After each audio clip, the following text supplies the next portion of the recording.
चीज लागू करता है? सबसे महत्वपूर्ण चीज है राजत्व का दैवीय सिद्धांत।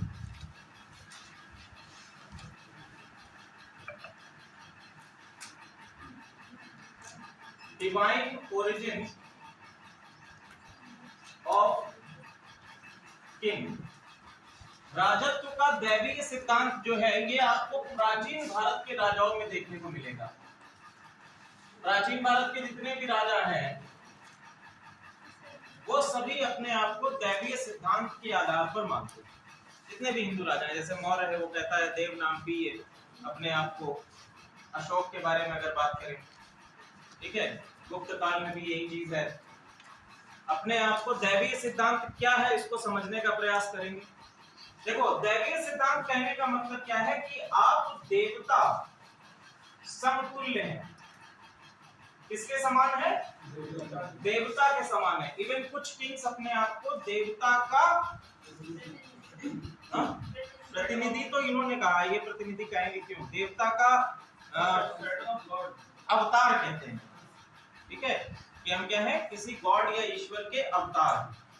अब चूंकि यहां पर एक प्रॉब्लम ये है कि ये मुस्लिम संप्रदाय को रिप्रेजेंट कर रहे हैं, मुस्लिम संप्रदाय से हैं, और मुस्लिम संप्रदाय में कुरान और शरीयत ये कहती है कि अपने आप को आप देवता के समतुल्य नहीं बता सकते, अपने आप को आप खुदा के समतुल्य नहीं बता सकते। ठीक है, तो इसके लिए, इससे निपटने का प्रयास करने के लिए ये अपने आप को क्या बताता है? खुद को छवि बताता है। खुद को क्या बताया इसने? कि हम ईश्वर या खुदा की छवि हैं। और उपाधि इसने धारण की है जिल्ले इलाही।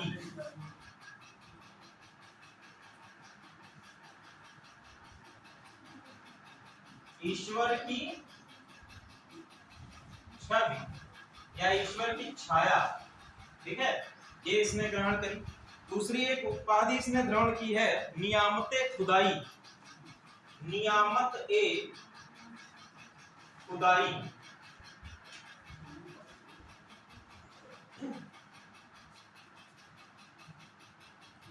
पृथ्वी पर ईश्वर की छाया। नियामत का मतलब ये होता है छाया। ठीक है, या शाब्दिक अर्थों में देखें तो कहा जाता है रहम।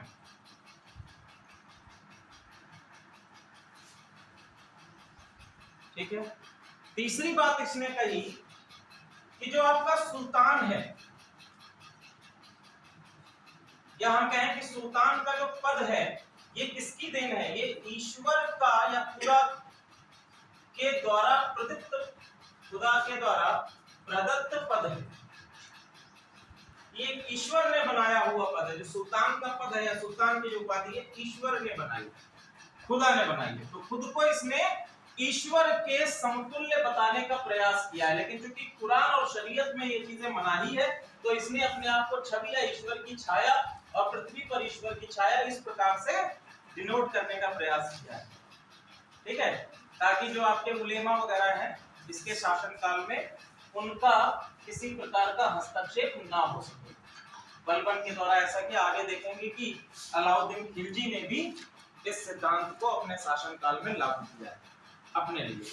ठीक है, दूसरी चीज एक महत्वपूर्ण इसने शुरुआत करी है नौरोज या नवरोज त्योहार की भी शुरुआत इसने करी। नौरोज या नवरोज जो है ये आपका पारसी नववर्ष से शुरू होता है। ये ऐसे इंफॉर्मेशन है, इसको इस तरीके से 2.5 दिन का झोपड़ा, कल जो प्रश्न आप लोगों ने पूछा था, तो 2.5 दिन का झोपड़ा उसको इसलिए कहा जाता है कि मोहम्मद गोरी ने कुतुबुद्दीन ऐबक को देखो, सबसे इंपॉर्टेंट चीज क्या होती है, जब भी कोई नया शासक आता है तो वो क्या करता है कि जो महत्वपूर्ण सेंटर है, अब शासक आया, शासक एक स्थान पर आ गया, लेकिन वो अपने आने के बारे में लोगों तक कैसे पहुंचाएगा कि भैया एक नया शासक बना है, इसकी इंफॉर्मेशन लोगों तक पहुंचनी चाहिए। एक लंबे समय तक वो इंफॉर्मेशन रहे कि एक शासक था, ये इसका बनाया हुआ सेंटर है।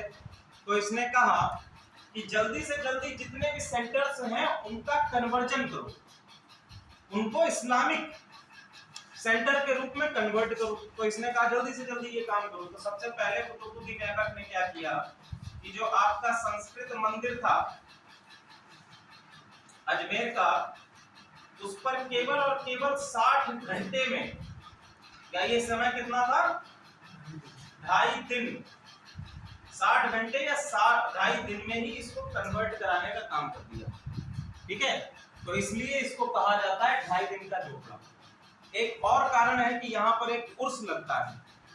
ठीक है, इस 2.5 दिन के झोपड़े में अजमेर में जो है यहाँ पर एक उर्स लगता है, और उस उर्स की टोटल जो टाइम पीरियड है वो 2.5 दिन ही लगता है। ये उर्स 2.5 दिन के लिए लगाया जाता है, तो इस वजह से भी इसको 2.5 दिन का झोपड़ा कहा जाता है। तो ये 2 कारण हैं जिनके कारण इतिहासकारों ने अलग अलग कारण बताए हैं। पहला आपका ये है कि 60 घंटे में इसको बनाया गया था, तो इसका 2.5 दिन का झोपड़ा है। और दूसरा कारण ये है कि 2.5 दिन का उर्स लगाया जाता है, इस वजह से भी इसको 2.5 दिन का झोपड़ा कहा जाता है। ठीक है, कुछ कर जो है बलबन ने जारी किए हैं अपने शासन काल में, जिसमें सबसे पहला है आपका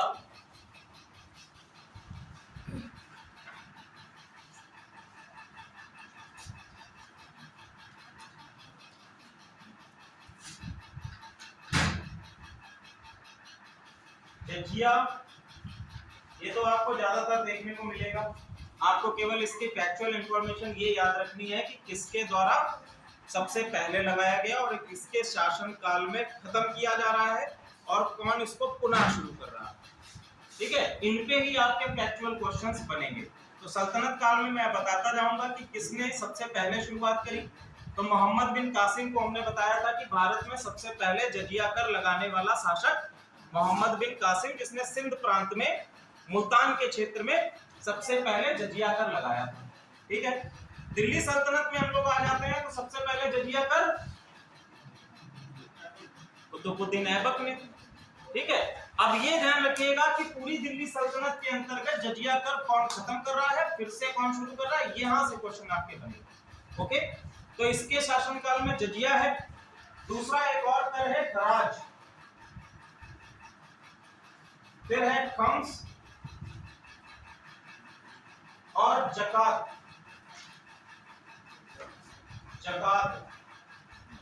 अब देखो ये सब आप लोगों को जजिया पता है। जजिया कर कौन सा होता है, जो कि गैर मुस्लिमों या जिम्मी से लिया जाता है। ठीक है, गैर मुस्लिम्स मतलब जिम्मी उनको कहा जाता है, तो ये उनसे लिया जाता है। ठीक है, जजिया।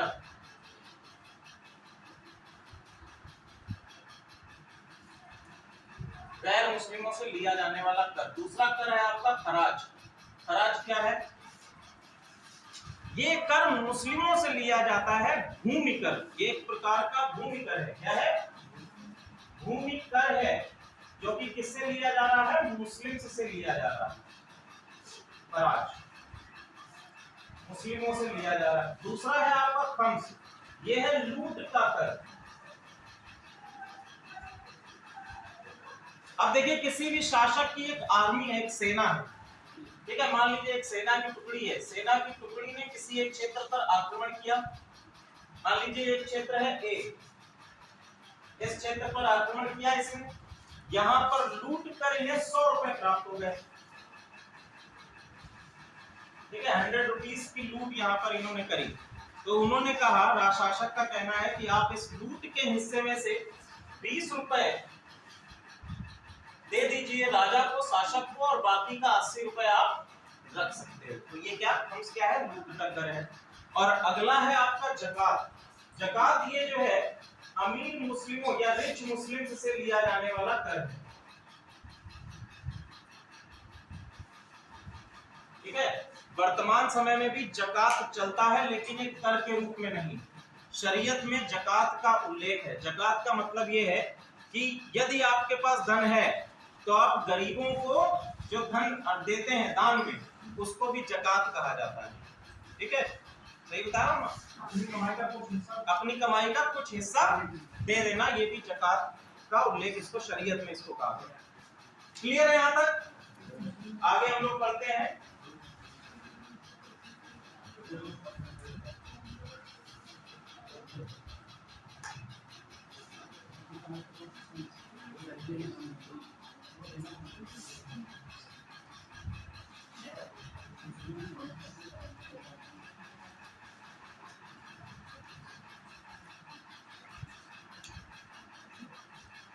एक और इसमें लिख लीजिए, गुप्तचर विभाग। गुप्तचर विभाग बलबन में ही लिख लीजिए। बलबन ने सबसे पहले दिल्ली सल्तनत के अंतर्गत गुप्तचर विभाग की स्थापना करी।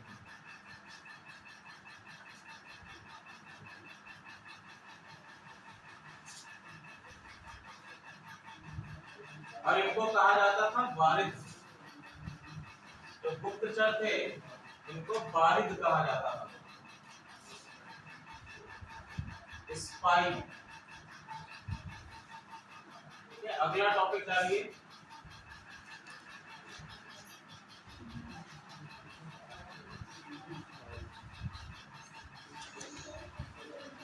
बलबन जो है अंतिम युग के शासक है गुलाम वंश का।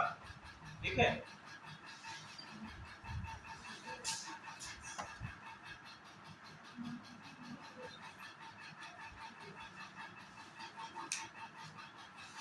बात करेंगे खिलजी डायनेस्टी की। खिलजी डायनेस्टी का काल जो है 1290 से 1320 तक है और ये सबसे कम समय के लिए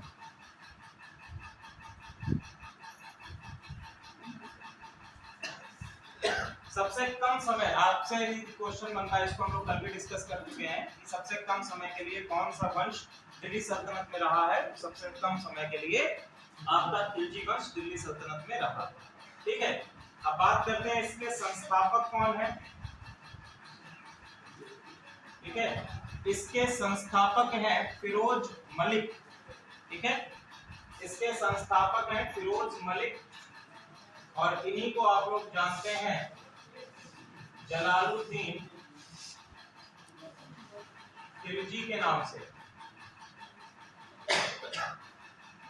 जलालुद्दीन खिलजी के नाम से। ये भी ध्यान रखिएगा कि ये खिलजी वंश भी तुर्क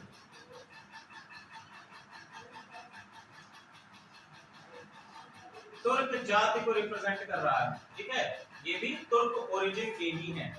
ठीक है, अगर आपसे क्वेश्चन बनता है, आगे हम लोग पढ़ेंगे कि कौन सा वंश दिल्ली सल्तनत का, कौन सा वंश शिया वंश है। ठीक है, तो आपका आंसर क्या होगा? सैयद वंश। ठीक है, सैयद वंश जो है वो शिया वंश है। सैयद वंश आपका शिया वंश है। ठीक है, ये आपका ये भी सुन्नी जाति से तुर्क जाति है और साथ ही साथ सुन्नी ऑर्थोडॉक्स भी है। दूसरा एक और क्वेश्चन आपसे बनता है कि दिल्ली सल्तनत का कौन सा वंश अफगानी वंश है। अफगानी वंश कौन सा है? अफगानी वंश है आपका लोदी वंश। ठीक है, लोदी वंश आपका इकलौता वंश ऐसा है जो कि अफगानी है। तो ये दो आपके क्वेश्चंस बन जाएंगे एक एक नंबर के। वनडे एग्जामिनेशन में पूछा जा सकता है और यूपीएससी में भी इस तरह के क्वेश्चन कभी कभी पूछ लिए जाते हैं। अब देखो भाई, 1290 में 1219 में फिरोज मलिक या जलालुद्दीन खिलजी ने खिलजी वंश या खिलजी डायनेस्टी की एस्टैब्लिशमेंट की। इसके बाद सबसे प्रमुख कौन कौन से इसके विजय हैं, प्रमुख इसके कौन कौन से सफलताएं हैं, उसको हम लोग देखते हैं। देखिए, इसके शासनकाल में अधिक कोई चीजें फैक्चुअल है नहीं जिनको याद रखने का काम किया जाए और ना ही कोई क्वेश्चन इससे बनते भी हैं। ठीक है, सबसे पहली इसकी विजय है 1290 में। देखिए, हमने आपको बताया भी था कि कोई भी अगर शासक बनेगा तो सबसे पहले राजपूतों पर हमला करेगा। तो इसने पहला हमला किया रणथंभौर में और इसने राजस्थान के क्षेत्रों या राजपूतों पर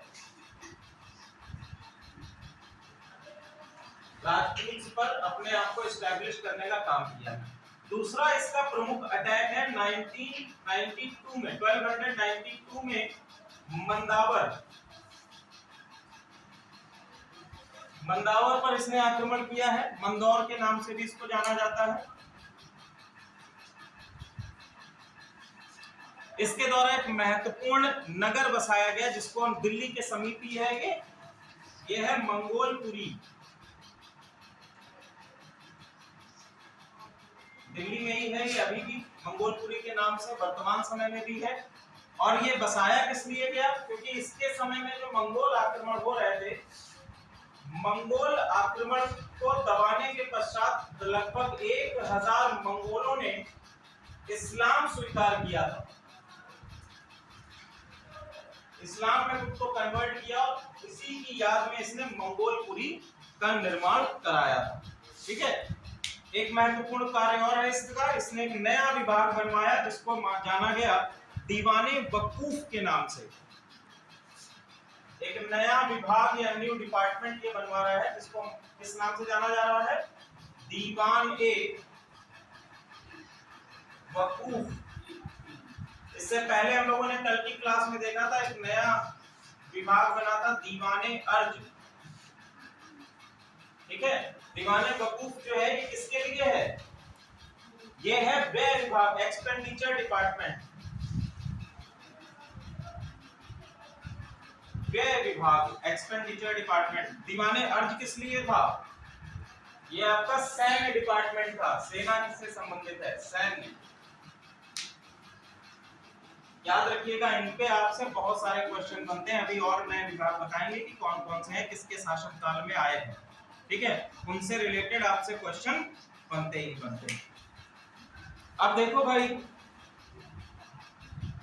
अगला आपका महत्वपूर्ण शासक है, ये आपका हो गया जलालुद्दीन खिलजी। जलालुद्दीन खिलजी का भतीजा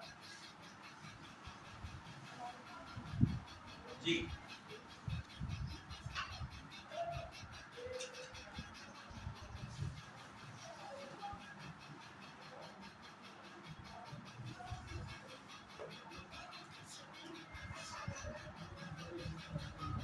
अलाउद्दीन खिलजी।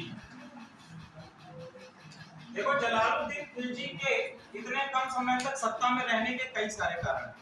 पहली जो चीज ये है कि जलालुद्दीन खिलजी जब शासक बना तो उसकी उम्र 70 वर्ष हो चुकी थी, तो जिसके कारण वो ना ही साम्राज्यवाद में ज्यादा बिजी रहता था, साम्राज्यवाद की नीति की तरफ उसका झुकाव नहीं था। दूसरी चीज, नीरसता से वो अपने शासन को चलाता था। ठीक है, अपने शासन को चलाने में इतनी कोई उसका निरस्ता रहती थी। वो बेसिकली अपने जो तुर्क सरदार हैं उनको ही हमलों के लिए भेजता था, या अपने जो बेटे हैं, भतीजे हैं, उनको ही महत्वपूर्ण हमलों के लिए भेजता था, उनको ही लूट करने के लिए भेजता था, और स्वयं दिल्ली में ही रहता है। तो ये भी एक महत्वपूर्ण कारण माना जाता है कि जलालुद्दीन खिलजी की हत्या कर अलाउद्दीन खिलजी ने स्वयं अपने शासन को ले लिया। ठीक है, तो अब देखिए, अलाउद्दीन खिलजी से पहले अगर बात करें तो हम लोग दक्षिण भारत का एक अभियान प्रारंभ होता है। दक्षिण भारत में बात करेंगे कि विंध्याचल पर्वत श्रेणी जो है, विंध्याचल पर्वत श्रेणी के दक्षिण में दो आपके महत्वपूर्ण नगर हैं। पहला आपका पश्चिमी क्षेत्र में और दूसरा है आपका पूर्वी क्षेत्र में। पश्चिमी क्षेत्र में महत्वपूर्ण नगर सबसे पहला है आपका देवगिरी। ठीक है, और दूसरा है आपका तेलंगाना, ये पूर्व के क्षेत्र में है।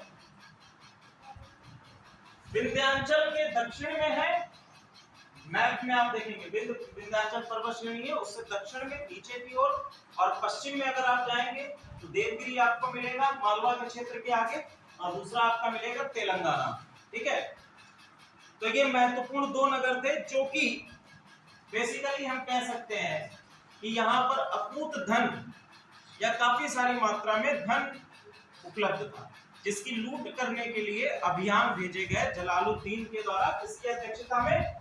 अलाउद्दीन खिलजी की अध्यक्षता। ठीक है, ये काम होता है 1292 में, 1292 में। तो सबसे पहला अटैक ये करता है मालवा में। मालवा में अटैक करने के बाद वहां का एक किला है भिलसा किला। उस पर ये अधिकार अलाउद्दीन खिलजी कर लेता है। ठीक है, आगे हम देखेंगे नेक्स्ट अभियान में ये पहुंचता है देवगिरी 1296 के आसपास। ठीक है, और उस समय पर शासक हैं आपके रामचंद्र देव। रामचंद्र देव देवगिरी में। कौन है? रामचंद्र देव। ठीक है, रामचंद्र देव ये यादव वंश के शासक हैं। जब अलाउद्दीन खिलजी ने देवगिरी पर आक्रमण किया तो उस समय रामचंद्र देव का जो बेटा था वो अपनी सेना को लेकर तीर्थ यात्रा के लिए गया था। तो उस समय इनके पास अधिक मात्रा में सेना भी नहीं थी। अलाउद्दीन खिलजी ने इन पर आक्रमण किया और किले को पूरी तरह से घेर लिया। तो इन्होंने कहा कि ठीक है भैया, रामचंद्र देव ने कहा कि ठीक है भैया, आपने हमें घेर लिया है, लेकिन आप लूटपाट मत करिए। ऐसा करिए कि आप हमसे 1400 पाउंड सोना ले लीजिए।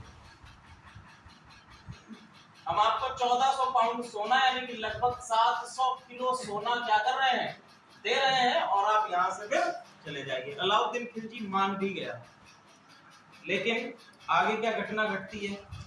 उधर से इनके पुत्र वापस आ रहे थे अपनी सेना को लेकर। तो उन्होंने देखा कि एक सेना पहले से पहुंचे भी, तो इन्होंने कहा कि इनसे युद्ध कर लिया जाए। और अपने पिता की सलाह लिए बिना इन्होंने क्या कर दिया? आक्रमण कर दिया अलाउद्दीन खिलजी की सेना। युद्ध हुआ, अलाउद्दीन खिलजी की जीत हुई। फिर अलाउद्दीन खिलजी नहीं माना, उसने पूरी तरह से लूटा देवगिरी को, और देवगिरी से लगभग 17,250 पाउंड सोना लेके गया। कितना? ये क्वेश्चन पूछा नहीं जाएगा। 17,250 पाउंड सोना लेकर गया। साथ ही साथ उसने 200 पाउंड मोती और कई सारी और धनराशि जो है यहाँ सब लेकर देवगिरी से लेकर जाता है। अब ये खबर पहुंचती है किस तक? जलालुद्दीन खिलजी तक, कि देवगिरी में इसने लूट करके ये अब कहां पर अपने आप को देवगिरी से लूटपाट करके ये कहां पहुंच गया? कड़ा मानिकपुर। ये बेसिकली प्रयाग के पास में एक क्षेत्र है, प्रांत है कड़ा मानिकपुर, यहां पर ये पहुंच गया। तो जलालुद्दीन खिलजी भी पहुंचता है वहां पर, पिक्चर में आप लोगों ने देखा भी होगा। और उसके बाद जलालुद्दीन खिलजी को अलाउद्दीन खिलजी वहीं पर वध कर देता। ठीक है, और ये शासक बनता है 3 अक्टूबर 1296 को। ठीक है, 3 अक्टूबर 1296 को ये अपने आप को शासक घोषित कर देता। ठीक है, बाद में हम देखेंगे कि 22 अक्टूबर 1296 को ये दिल्ली पहुंचता है, और दिल्ली में एक भाले पर जलालुद्दीन खिलजी का सर रखकर पहुंचता है। यानी कि इसने पूरी तरह से लोगों के अंदर एक भय की भावना भर दी। उपाधियां कौन कौन सी हैं देख लीजिए। सबसे पहली उपाधि इसकी है सिकंदर सानी। सिकंदर ए सानी। दूसरी इसकी महत्वपूर्ण उपाधि है यामिनी उल खिलाफत नासिरी। यामिनी उल खिलाफत नासिरी।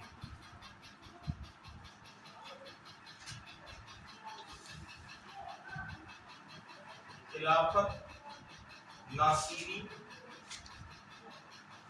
इसके बाद अमीर उल मोमिनीन। अमीर उल मोमिनीन। ये दो जो उपाधियां हैं ये तो इतनी आपके लिए इंपॉर्टेंट नहीं है। पहली जो उपाधि है सिकंदर सानी, ये इंपॉर्टेंट है, इस पर आपसे क्वेश्चन पूछा जा सकता है। ठीक है, अब हम लोग बात करेंगे अलाउद्दीन खिलजी का शासन व्यवस्था। अलाउद्दीन खिलजी की शासन व्यवस्था, इसको रब कर दें।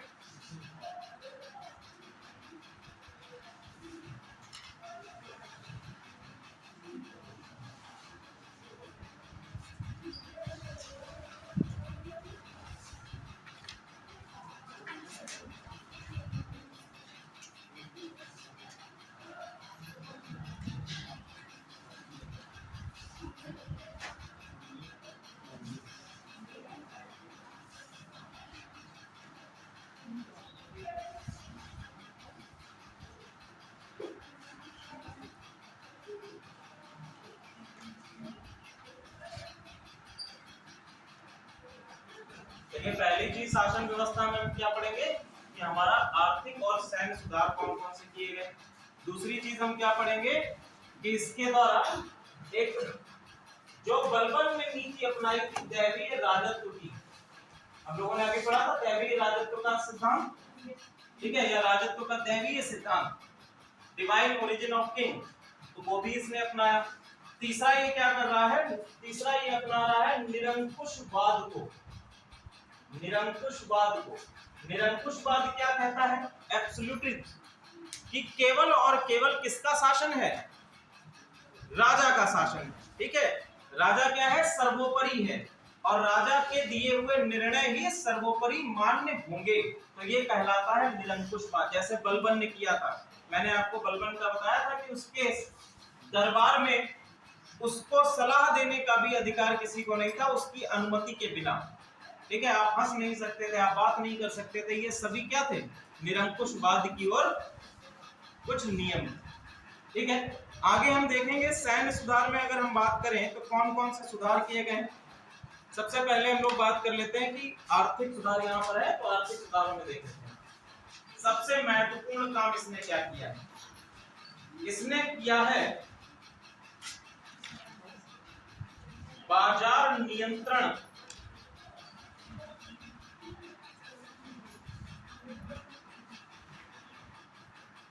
बाजार नियंत्रण की प्रणाली लेकर आया है, ठीक है। बाजार नियंत्रण की प्रणाली ये बहुत ही इंपॉर्टेंट है, या इसको हम लोग एक और चीज से जानते हैं, मूल्य नियंत्रण की व्यवस्था।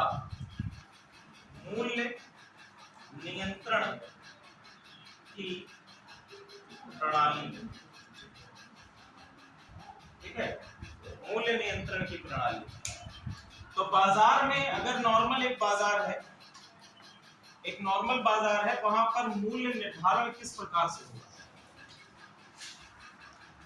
अगर हम लोग सारे ही एक्सटर्नल फैक्टर्स को हटा दें तो मूल्य निर्धारण किस आधार पर होता है। जैसे कोई कमोडिटी है, एक बाजार है और बाजार में एक कमोडिटी बिक रही है, तो उस कमोडिटी के प्राइस का निर्धारण किस आधार पे होगा, अगर कोई भी एक्सटर्नल फैक्टर्स वर्क नहीं कर रहे तो मांग और आपूर्ति के आधार पर होगा, ठीक है। सप्लाई और डिमांड का ही तो फैक्टर होता है प्राइस में, ठीक है। लेकिन यहाँ पर इन्होंने क्या किया, यहाँ पर जो मूल्य है वो कौन तय करेगा, वो तय करेगा राज्य, ठीक है। मान लीजिए कि आपका बाजार है और बाजार में साबुन आपको बेचना है, तो जो आपका मैन्युफैक्चरर है उसने कहा कि साबुन हम बेचेंगे 10 रुपए, ठीक है। लेकिन जो आपका अलाउद्दीन खिलजी है उसने मूल्य नियंत्रण प्रणाली के अंतर्गत क्या किया कि आप जो सामान का मूल्य है वो कितना रहेगा, मान लीजिए उसने कह दिया कि 5 रुपए रहेगा, इसी मूल्य पर समस्त जगहों पर आपका साबुन बेचा जाएगा, इससे अधिक मूल्य जनता से कोई वसूल नहीं कर सकता है। तो जब राज्य या शासक मूल्य का निर्धारण करने लगे तो ऐसी प्रणाली को हम लोग कहते हैं मूल्य नियंत्रण की प्रणाली। भारत में ये होता भी है, अभी भी हो रहा है वर्तमान समय में, ठीक है। जैसे आपका एमएसपी मिनिमम सपोर्ट प्राइस के आधार पर किसानों को कम मूल्य पर अनाज उपलब्ध कराना, तो ये भी क्या है, उन्होंने क्या कर दिया, मूल्य निर्धारित कर दिया, ठीक है। लेकिन वो हालांकि बाजार में नहीं, जो आपकी सस्ते गल्ले की दुकान है वहीं पर उपलब्ध होता है, ठीक है। इसके साथ साथ सरकार कमोडिटीज के प्राइस अधिक ना बढ़े, महंगाई अधिक ना बढ़े, उनका भी समय समय पर प्रयास करती है, बाजार को नियंत्रण करने का प्रयास करती है, उसके लिए कई सारे माध्यम अपनाती है, ठीक है। वो आप लोग बैंकिंग सिस्टम में पढ़े होंगे, जैसे रेपो रेट होता है, या मॉनेटरी पॉलिसी में आप लोग मौद्रिक नीतियों में पढ़ते हैं, जैसे कि आपका रेपो रेट होता है उसको कम कर देता है, रिवर्स रेपो रेट होता है, ठीक है। इनको कम करके तरलता या लिक्विडिटी को कम करने का प्रयास करता है, क्योंकि आप लोगों को पता है कि लिक्विडिटी जब बढ़ जाती है, तरलता जब मार्केट में, समझ में आ रहा है कि सब ऊपर से उड़ रहा है, लिक्विडिटी क्या होती है बताओ। अगर हम लोग इकोनॉमिक्स की लैंग्वेज में कहें कि लिक्विडिटी या तरलता क्या होती है, नहीं पता, आपको पता है, पीछे मैम तुम लोग पढ़े लिखे नहीं हो, खा रहे हो। इकोनॉमिक्स नहीं है। देखो तरलता, तरलता को आप लोग कैसे समझोगे, या हमने कह दिया लिक्विडिटी। तो जैसे कि इसका नाम है तरल, तरल का मतलब क्या होगा कि बहाव होगा, ठीक है। और जब ये बहाव अधिक होगा, ये देखिए सिंपल हम लोग किससे रिलेट कर रहे हैं, मुद्रा से रिलेट कर रहे हैं, मुद्रा से रिलेट कर रहे हैं, ठीक है। आपकी जो मुद्रा है, करेंसी है, तो करेंसी की जब तरलता बढ़ जाती है, यानी कि करेंसी का बहाव बढ़ जाती है हमारी अर्थव्यवस्था में, तो एक समस्या उत्पन्न होती है जिसको हम क्या कहते हैं, मुद्रास्फीति, ठीक है। या सिंपल हम लोग कह सकते हैं कि मुद्रास्फीति का मतलब क्या है, महंगाई। अब देखो मुद्रा की तरलता जब बढ़ेगी, मुद्रा की तरलता जब बढ़ेगी तो खरीदने वाले क्या होंगे, ज्यादा होंगे, ठीक है। कस्टमर की जो बाइंग कैपेसिटी है वो क्या हो जाएगी, बढ़ जाएगी, और इन दैट कैपेसिटी को क्या करेगा, ज्यादा से ज्यादा चीजें खरीदने की प्रयास करेगा।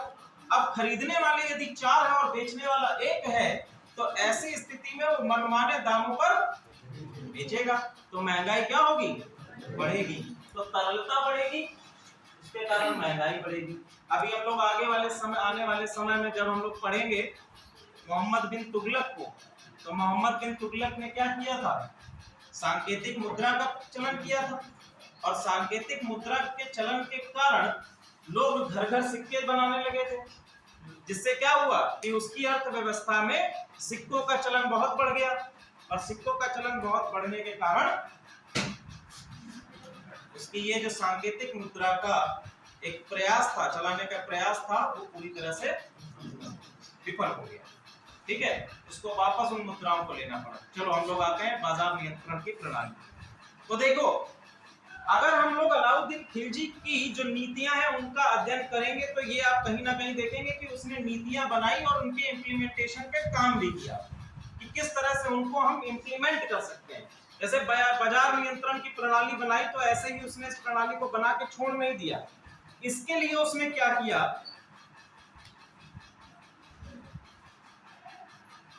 सबसे पहला उसने काम किया, मंडियों का गठन किया।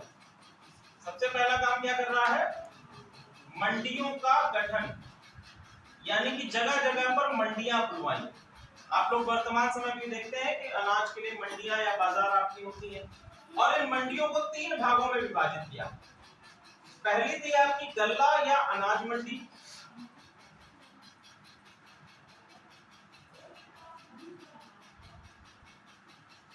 इसके बाद दूसरी है आपकी सराय अदल, और तीसरी है आपकी मवेशी एवं गुलाम, कपड़ा एवं अन्य वस्तुओं के लिए।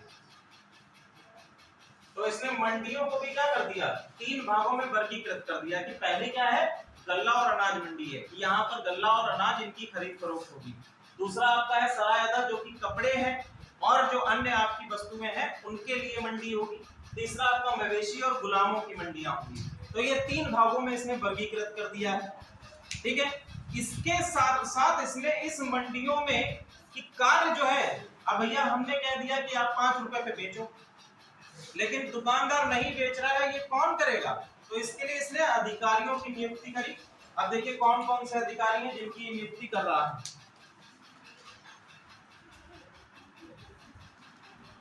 सबसे पहला है शहनाए मंडी,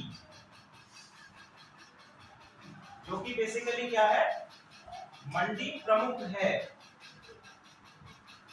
ये मंडी का प्रमुख अधीक्षक है, ये प्रमुख अधिकारी है, सुपरिंटेंडेंट है मंडी का। दूसरा पद इसने बनाया वरीद और मुनहियर, वरीद या मुनहियर, ये गुप्तचर हैं, और इनका काम ये था कि मंडी में जगह जगह आप अपना वेश बदलकर घूमते रहिए और ये पता कीजिए कि सही कार्य हो रहा है, निष्पादन किया जा रहा है अथवा नहीं किया जा रहा है। तीसरा पद ये बनाएगा नाजिर का। तीसरा पद है नाजिर, ये माप तोल अधिकारी है।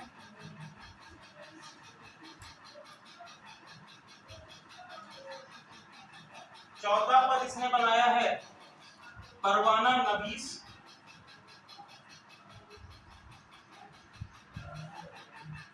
और पांचवा पद है मुहत्सिब।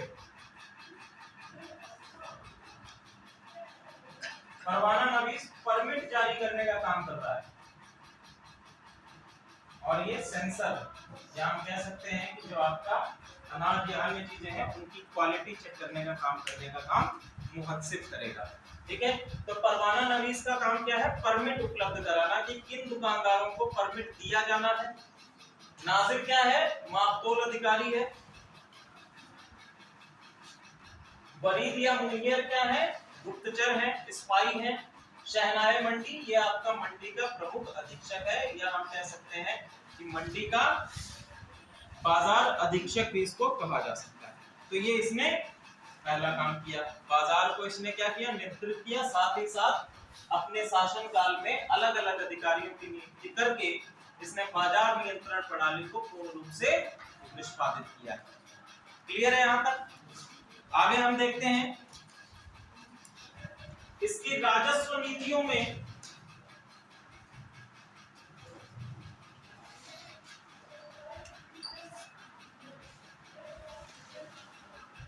आर्थिक नीति के अंतर्गत ही एक और नीति आएगी, राजस्व नीति। ठीक है, राजस्व नीति हर राजा के लिए सबसे इंपॉर्टेंट होती है, क्योंकि ये इनकी आय का प्रमुख स्रोत भी होती है। ठीक है, क्योंकि ये इनकी आय का प्रमुख स्रोत है, तो सबसे पहले हम बात करेंगे इससे पहले क्या चीजें चली आ रही थी? इक्तादारी व्यवस्था थी। कैसी व्यवस्था थी? इक्तादारी की। लोगों को क्या कर दिया जाता था? इक्ता प्रदान कर दिया जाता था, और इक्ते में से वो अपनी सैलरी काट कर क्या करते थे? बाकी बचा हुआ धन राजा को दे देते थे, शासक को दे देते। तो ये हो गया इक्तादारी व्यवस्था। इसने इस व्यवस्था को खत्म कर दिया। इसने क्या किया? सबसे पहला इसने काम किया कि भूमि की पैमाइश कराई। भूमि को नापने बताया, बोला कि आप पहले ऐसा करो कि सारी भूमि को नापो। ठीक है, और नापने बोले भैया कैसे नापेंगे? तो इसने एक इकाई भी बनाई। इकाई क्या थी? यूनिट। इकाई या यूनिट। क्या हुआ बेटा? क्या हुआ? कोई प्रॉब्लम? कोई जोक हो तो हम भी हंस के बताते। अच्छा हो तो बताना, जल्दी हंसी आती है। तो इसने इकाई कौन सी बनाई है? बिस्पा। ठीक है, जैसे कि वर्तमान समय में हम लोग देखते हैं स्क्वायर फुट है, गज है, हेक्टेयर है, तो अलग अलग इकाइयां हैं भूमि मापन की। उसी तरह से इसने एक इकाई बनाई है बिस्पा। ठीक है, और जितने बिस्पा की भूमि होगी पर बिस्पा के अनुसार अलग अलग राजस्व वसूली का कार्य किया है। ठीक है, अब देखो इसके लिए दो नए विभाग की स्थापना हुई गई राजस्व में। दो नए विभाग कौन कौन से हैं? पहला है आपका दीवाने मुस्त खराज। दीवान ए मुस्त खराज, ये आपका कर वसूली से रिलेटेड डिपार्टमेंट है। दूसरा डिपार्टमेंट इसने बनाया है दीवाने रियासत। दीवाने रियासत,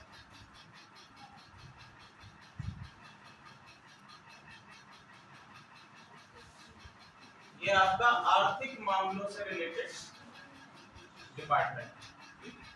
आगे हम देखते हैं कितना सब कुछ कर रहा है और क्या क्या करेगा।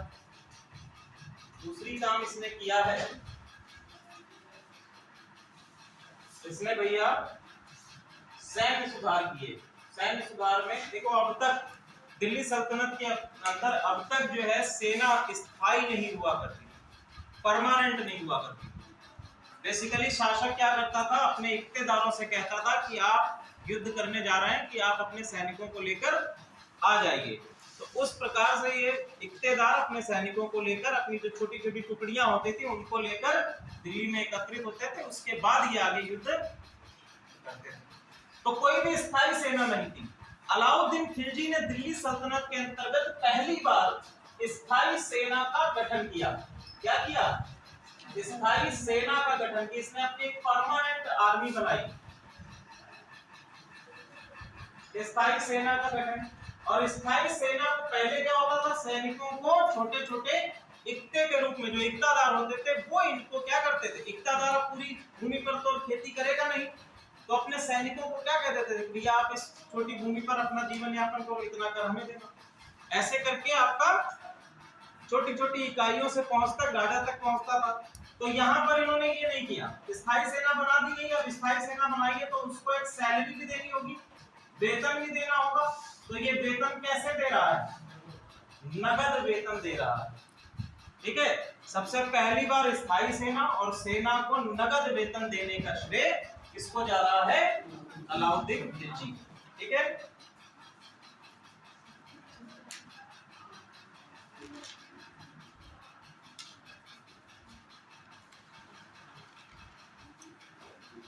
आगे हम देखेंगे।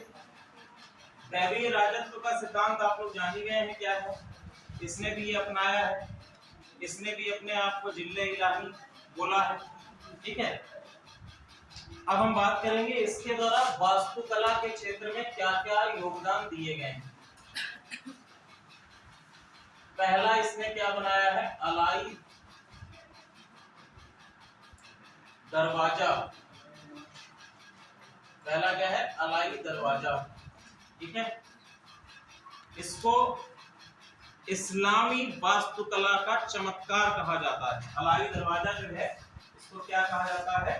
इस्लामी वास्तुकला का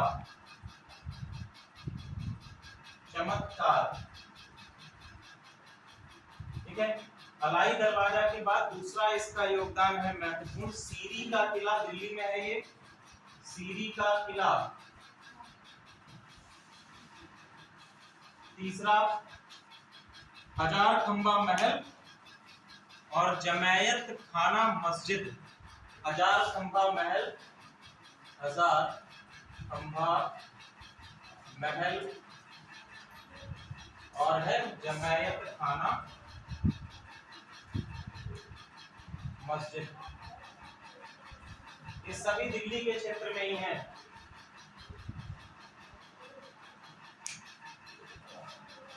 एक और महत्वपूर्ण घटना है इसके समय की, मार्को पोलो। इसके समय में मार्को पोलो भारत आया था। लिख लीजिए, इसके समय में मार्को पोलो कहां का निवासी था? इटली का। ठीक है, इटली से आया था मार्को पोलो और इसके समकालीन आया है। ध्यान रखिएगा, यहाँ पर एक कैच है थोड़ा सा कि देखो, मार्को पोलो जब भारत आया तो ये अलाउद्दीन खिलजी के दरबार में नहीं आया है। ठीक है, ये अलाउद्दीन खिलजी के दरबार में नहीं आया है, ये आया है दक्षिण में पांड्य शासकों के दरबार में आया। अभी ये इंफॉर्मेशन मेरे पास नहीं है कि किस पांड्य शासक के दरबार में आया था। ठीक है, तो पांड्य शासकों के दरबार में आया है, अलाउद्दीन खिलजी के दरबार में नहीं आया है, ये बात ध्यान रखिएगा। ठीक है, लेकिन अलाउद्दीन खिलजी उस समय दिल्ली सल्तनत में था। तो क्वेश्चन आपसे इस तरह से बन सकता है कि दिल्ली सल्तनत के किस शासक के शासन काल के दौरान भारत में मार्को पोलो आया था? ठीक है, तो आपका आंसर अलाउद्दीन खिलजी होगा। ओके, अब हम बात करते हैं अगला साम्राज्य विस्तार की बात करें तो सबसे इंपॉर्टेंट इसका जो गुलाम है, क्या नाम है उसका? इसके गुलाम का नाम बताओ। अलाउद्दीन खिलजी के गुलाम कौन है? इतिहास नहीं पढ़ते हो तो क्या मूवीज भी नहीं देखते हो?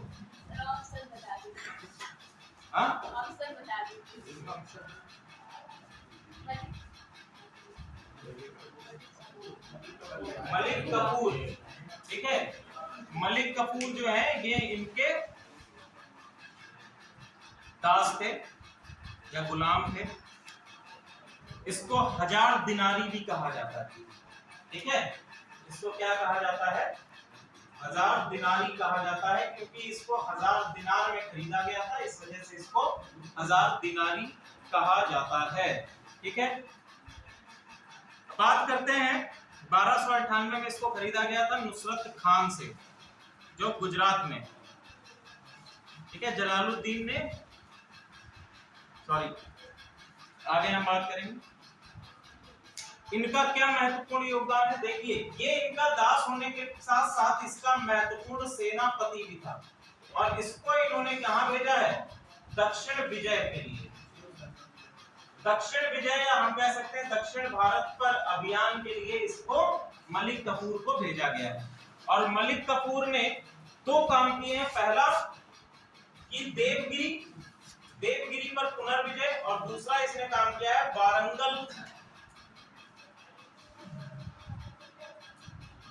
वारंगल पर विजय। वारंगल पर विजय, इससे क्वेश्चन आपसे बन सकता है, क्योंकि यहाँ पर हम देखेंगे वारंगल के काकतीय वंश के शासक है रुद्रदेव। ठीक है, काकतीय वंश वारंगल में है, काकतीय वंश, और इसके शासक कौन है? रुद्रदेव। रुद्रदेव को हराकर वहां से ये क्या लेकर आया? वेरी गुड, कोहिनूर लेकर आया। ठीक है, कोहिनूर कहां से निकला था? गोलकुंडा की खदानों से कोहिनूर निकला, और बाद में हम देखते हैं कि कई सारे राजाओं के हाथ से होता हुआ ये कहां पहुंचा? क्वीन विक्टोरिया के ताज पहुंचा, और आज अपना वैभव खोकर ये वहां के म्यूजियम में रखा हुआ है। ठीक है, जो आपकी एक चैनल है हिस्ट्री करके, डिस्कवरी हिस्ट्री करके है एक चैनल, उस पर कोहिनूर का एक पूरा मूवी बनाई गई है, एक डॉक्यूमेंट्री बनाई गई। उसको आप देखेंगे तो कोहिनूर की पूरी यात्रा के बारे में आपको पता चल जाएगा कि किन किन शासकों के रेन में रहा है और कैसे ये। ठीक है, आगे हम बात करेंगे। दूसरा है अलाउद्दीन खिलजी का चित्तौड़ अभियान। इसके पीछे बहुत खूबसूरत कहानी है, कोई पूछेगा नहीं, कोई भूलेगा नहीं इसको। हाँ, देखो, महत्वपूर्ण जानकारी हमको मिलती है पद्मावत के लेखक हैं मलिक मोहम्मद जायसी। ठीक है, मलिक मोहम्मद जायसी इसके लेखक हैं, और इन्होंने अलाउद्दीन खिलजी के काफी समय के बाद 1540 में इसकी रचना करी थी, पद्मावत। ठीक है, अब पद्मावत में बेसिकली चित्तौड़ अभियान के बारे में बताया गया है। चित्तौड़ अभियान,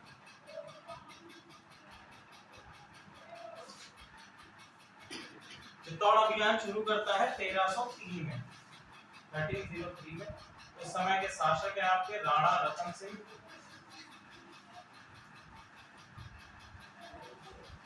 राणा रतन सिंह। ठीक है, आगे की कहानी सबको पता है ना? नहीं पता है? अरे भाई, राणा रतन सिंह चित्तौड़ अभियान के दौरान जब आपका अलाउद्दीन खिलजी चित्तौड़ पहुंचता है, राणा रतन सिंह पर आक्रमण करता है, तो उसके बाद चूंकि जो राणा रतन सिंह के एक धर्म पुजारी थे, उन्होंने ये सूचना अलाउद्दीन खिलजी को दी कि संसार की सबसे खूबसूरत स्त्री जो है वो चित्तौड़ में है। तो अलाउद्दीन खिलजी इतना महत्वाकांक्षी था कि वो ये चाहता था कि संसार की सारी जो नायाब चीजें हैं वो उसी के पास में। तो इसी उद्देश्य से वो चित्तौड़ पहुंचता है। ठीक है, चित्तौड़ पहुंचने के बाद उसे चित्तौड़ के शासकों की ताकत का एहसास भी होता है। तो वो एक योजना बनाता है, कहता है कि ठीक है, मैं वापस दिल्ली लौट जाऊंगा, बस मुझे रानी पद्मावती का चेहरा शीशे में दिखा दीजिए। ठीक है, ऐसा किया भी जाता है, उसको चेहरा दिखाया जाता है कि नहीं दिखाया जाता है। इतिहासकारों के बड़े मत हैं इस विषय में। ठीक है, कि देख पाया था कि नहीं देख पाया था। बाद में वो स्वयं भी कहता है कि मैं देख ही नहीं पाया था। ठीक है, पद्मावत में भी ऐसा ही लिखा हुआ है। चलिए लौट आता है, फिर वो रावल रतन सिंह को या राणा रतन सिंह को अपने खेमे में भोजन पर आमंत्रित करता है और उसको वहां पर धोखे से बंदी बनाकर वापस ले जाता है। ठीक है, उस समय दो आपके प्रमुख सेनापति थे, गोरा और बादल। ठीक है, गोरा और बादल पूरी सेना को लेकर जो आपकी डोलियों में बिठाकर रानी पद्मावती जाती है रावल रतन सिंह को आजाद कराने की कोशिश, काफी पता है। वैसे भी ऐसा हुआ था सच्चाई में या नहीं हुआ था ये केवल काल्पनिक है, क्योंकि एक ही जगह से हमको इस चीज के बारे में इंफॉर्मेशन मिलती है, वो है पद्मावत। और इतिहासकारों का ये मत है कि पद्मावत काफी बाद के समय में लिखा गया है, तो क्या चीजें इसमें सही है या गलत है उनके बारे में अभी भी संशय बना हुआ है। ठीक है, अंत में हम देखते हैं चित्तौड़ पर आक्रमण करता है जिसमें महारानी पद्मावती जौहर कर लेती हैं। ठीक है, ये सब चीजें यहाँ पर। ओके, आगे हम बात करेंगे। अगला है 1316 में इसकी मृत्यु है, अलाउद्दीन खिलजी की 1316 में इसकी मृत्यु हो जाती है। अगला है मुबारक खिलजी।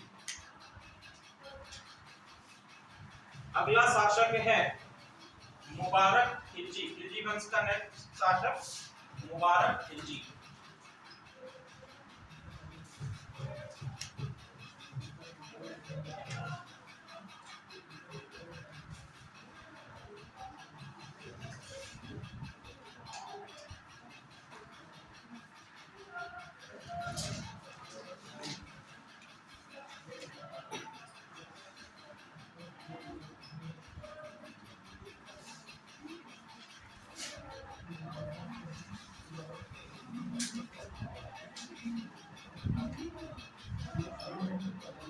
ठीक है, तो बहुत कम समय तक के लिए मुबारक खिलजी शासक रहा है और इसकी अधिक कोई उपलब्धियां भी नहीं है, जो क्वेश्चन या हम कह सकते हैं एग्जामिनेशन के हिसाब से हमारे लिए इंपॉर्टेंट है।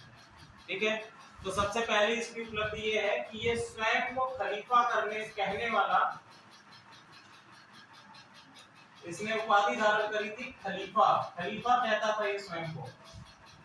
तो सबसे पहला क्वेश्चन आपसे ये बन सकता है कि दिल्ली सल्तनत का वह कौन सा शासक है जो अपने आप को या स्वयं को खलीफा कहता था।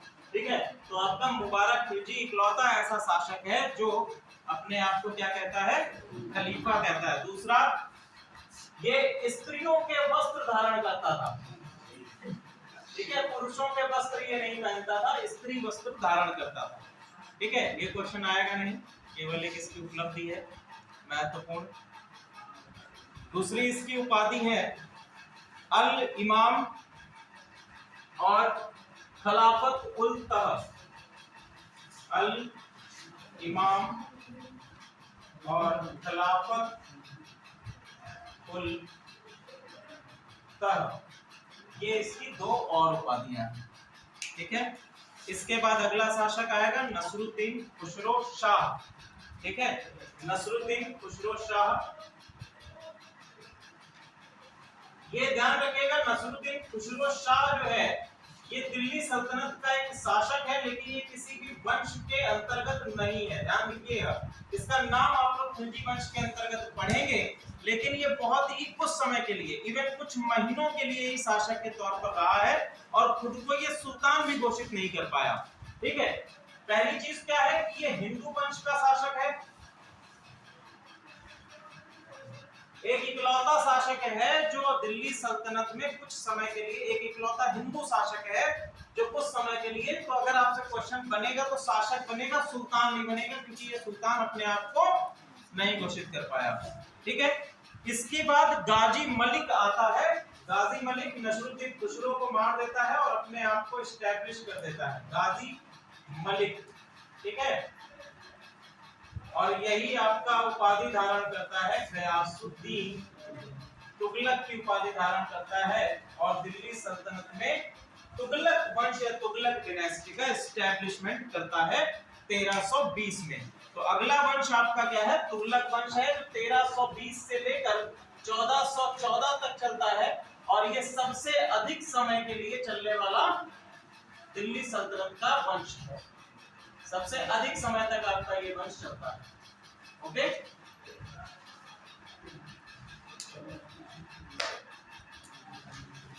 तो 2 मिनट का ब्रेक लेते हैं। कोई तब तक क्वेश्चन हो, कोई डाउट हो तो पूछ लीजिए। इसको पॉज कर।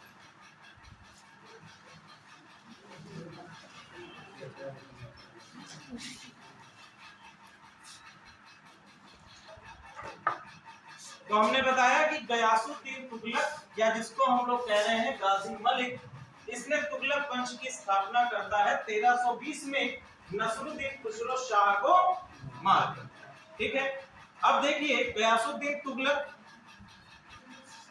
इससे रिलेटेड सबसे पहला जो आपसे क्वेश्चन पूछा जा सकता है तो वो ये है कि ऐसा कौन सा सुल्तान है जिसने गाजी की उपाधि धारण करी है। ध्यान दीजिएगा,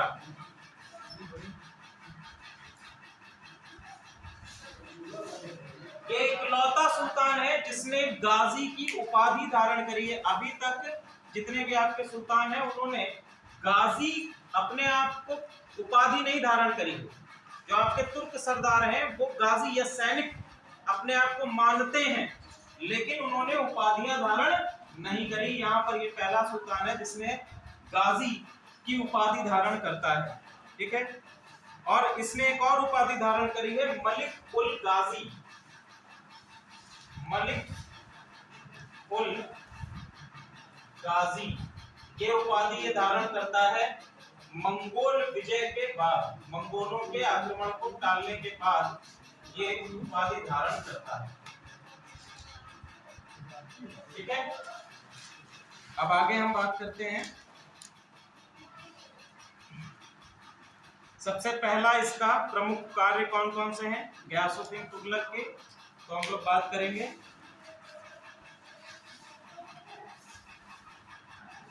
प्रमुख कार्य, सबसे पहला काम इसने क्या किया, जो आपकी इक्तेदारी व्यवस्था है,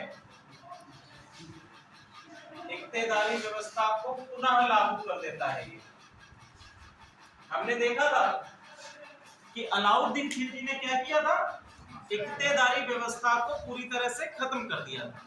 कि जो अमीरों के पास भूमि थी, यहाँ पर अमीर का मतलब रिच नहीं है, अमीर एक पदवी है, जो आपके सरदार हैं, तुर्क सरदार हैं और आपके अलग अलग वो हैं, उनसे क्या किया था, भूमि को वापस ले लिया था और पैमाइश के बाद बिस्पा नाम की एक इकाई बनाई और इस इकाई के आधार पर वहां से कर वसूली की। लेकिन ये प्रथा किसने खत्म कर दी है, गयासुद्दीन तुगलक ने खत्म कर दी। उसने क्या किया, वापस से अमीरों को भूमि दे दी और इक्तेदारी व्यवस्था को पुनः लागू कर दिया। दूसरा काम इसने क्या किया है, भारत का ये पहला दिल्ली सल्तनत का पहला सुल्तान है जो नहर निर्माण शुरू करता है। नहरों का निर्माण शुरू करने वाला पहला दिल्ली सल्तनत का पहला सुल्तान। ठीक है, दिल्ली सल्तनत का पहला सुल्तान।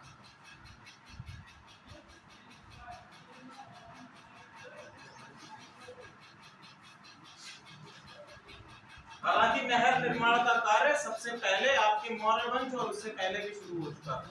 कि जैसे आपने क्या हो रहा है, कोई डाउट है, कोई गलत है क्या? आप लोगों ने देखा होगा कि सबसे पहले जो है आपका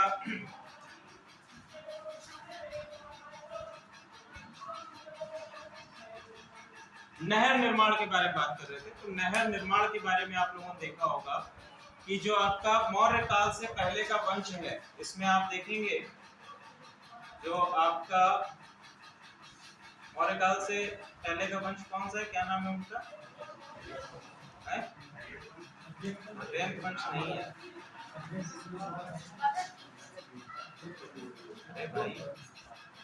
सर्व छत्रांतक की उपाधि जिसने धारण करी, मौर्य काल नंद वंश। ठीक है, नंद वंश का अंतिम शासक जो है महापद्म नंदिन। ठीक है, तो महापद्म नंदिन जब कलिंग पर विजय हासिल करता है तो वहां पर जिनसेन की प्रतिमा को उठा लाता है और साथ ही साथ वहां पर एक नहर का निर्माण कराता है, तिनसुली नामक नहर का। ठीक है, कौन सी नहर, तिनसुली। तो ये हम लोग पहले से ही प्राचीन भारत से ही देखते आए हैं कि अलग अलग शासकों ने डिफरेंट नहरों का निर्माण कराया है। लेकिन जो क्वेश्चन यहाँ पर है, जो फैक्ट यहाँ पर है वो ये है कि दिल्ली का पहला सुल्तान जिसने नहर निर्माण प्रारंभ किया वो आपका कौन है? गयासुद्दीन तुगलक है। और इसके बाद का जो मोहम्मद बिन तुगलक है, इसने सर्वाधिक नहरों का निर्माण कराया। ठीक है, अभी हम बताएंगे। इसके बाद दूसरी चीज इसने क्या करी, अपने शासन काल में डाक व्यवस्था को लागू किया।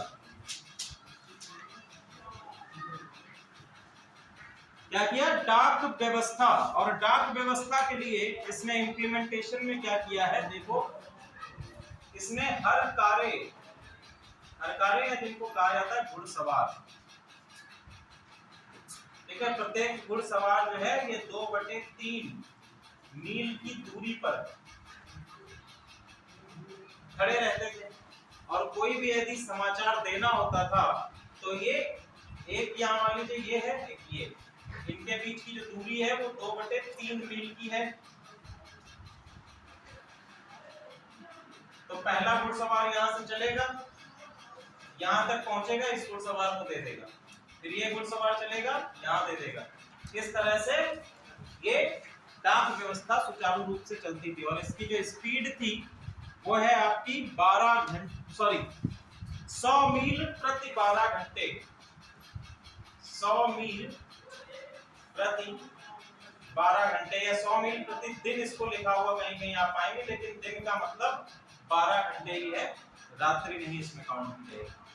ठीक है, तो ये 12 घंटे में 100 मील तक समाचार को पहुंचाया जा सकता था। ये डाक व्यवस्था जारी की गई थी गयासुद्दीन तुगलक के समय। ठीक है, दूसरी चीज, तुगलकाबाद नगर और 56 कोट दुर्ग, इन दोनों को बनवाया है इसने। तुगलकाबाद नगर जो है दिल्ली में ही है।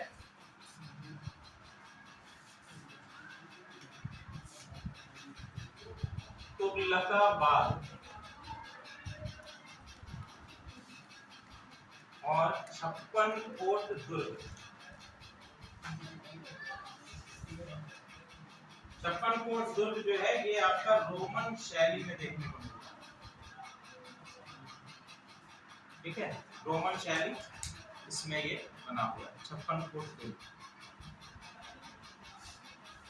दूसरा इसने काम देखिए क्या करता है। दूसरा इसने काम किया,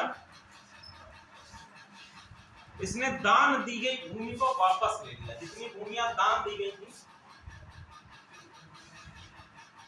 अब देखो दान में दी गई भूमि को वापस इसने क्यों लिया? जो भूमि दान में दी जा रही है उस भूमि पर किसी प्रकार का कर नहीं वसूला जा सकता। ठीक है, वो भूमि क्या थी? कर मुक्त थी। तो ऐसी स्थिति में इसने कहा कि ऐसी भूमि को लाओ, हमें वापस कर दो। तो इसी समय पर इसका एक प्रमुख, या हम कह सकते हैं एक संघर्ष, या हम कह सकते हैं एक संप्रदाय है, चिश्ती संप्रदाय, जो हम लोग पढ़ेंगे भक्ति आंदोलन तो उसमें पढ़ेंगे। चिश्ती संप्रदाय के संत हैं निजामुद्दीन औलिया। निजामुद्दीन औलिया, इनको भी कुछ भूमि मिली थी दान में। हजरत निजामुद्दीन औलिया को भी कुछ भूमि दान में मिली थी। ठीक है, तो देखिए हजरत निजामुद्दीन औलिया से इनका विवाद हो गया। उस समय ये लाहौर गया हुआ था। ठीक है, सॉरी, बंगाल के क्षेत्र में गया हुआ था। और जब बंगाल के क्षेत्रों से वापस आ रहा था ये, तो इसका जो है, जो हजरत निजामुद्दीन औलिया हैं, इनका एक प्रमुख कथन है। इन्होंने एक कथन कहा कि हनुज दिल्ली दूरस्थ। ठीक है, क्या बोला? हनुज दिल्ली, क्योंकि इसने कहा था कि जब तक मैं दिल्ली पहुंचूं तब तक जो है निजामुद्दीन औलिया जी आप हमारी भूमि को खाली कर दीजिएगा। तब निजामुद्दीन औलिया ने कहा कि हनूज दिल्ली दूर अस्त, इसका मतलब है कि अभी दिल्ली दूर है। और सच में इनके इसी कथन से उसके लिए दिल्ली दूर हो गई। वह कभी भी दिल्ली नहीं पहुंच पाया और रास्ते में ही उसकी मृत्यु हो गई। ठीक है, उसका पुत्र है जूना खां, जो अगला शासक बनेगा मोहम्मद बिन तुगलक के नाम से। ठीक है, उसने एक लकड़ी का महल बनवाया था दिल्ली के बाहरी, लकड़ी का महल बनवाया था। कई इतिहासकारों का मत है कि उसने ऐसा जानबूझकर किया, कुछ का कहना है कि वो क्योंकि लकड़ी का था तो उसको भी नहीं पता था कि गिर जाएगा, और जैसे ही बैठा वो तो गिर गया। ऐसा इतिहासकारों ने कहा है कि एक कोई ऐसा स्थान था जहां पर यदि हाथी के थाप, जब हाथी चलते हैं तो उसकी थाप होती है, तो यदि हाथी उस जगह से गुजरेंगे तो आपका लकड़ी का महल ढह जाएगा। और ये अच्छी प्रकार से जानता था, जूना था, और इस वजह से उसने आपके गयासुद्दीन तुगलक को मारकर स्वयं को शासक घोषित कर दिया। तो अगला शासक है आपका 1325 में। 1325 में मृत्यु होती है लकड़ी के महल में, दिल्ली नहीं पहुंच पाता है क्योंकि उसके लिए हनुमान दिल्ली दूर हो गई, ठीक है। 1325 में इसकी मृत्यु हो जाती है और नया शासक बनता है मोहम्मद बिन तुगलक, ठीक है। मोहम्मद बिन तुगलक सबसे इंपॉर्टेंट शासक है जिससे क्वेश्चन भी आपसे बनते हैं, ठीक है। मोहम्मद बिन तुगलक, एक क्वेश्चन तो इंपॉर्टेंट यही आपसे बन जाएगा कि सबसे दिल्ली सल्तनत का सबसे पढ़ा लिखा शासक कौन सा था, ठीक है। तो यही आपका शासक है मोहम्मद बिन तुगलक, यही सबसे पढ़ा लिखा शासक था, और पढ़ा लिखा गधा भी यही शासक था।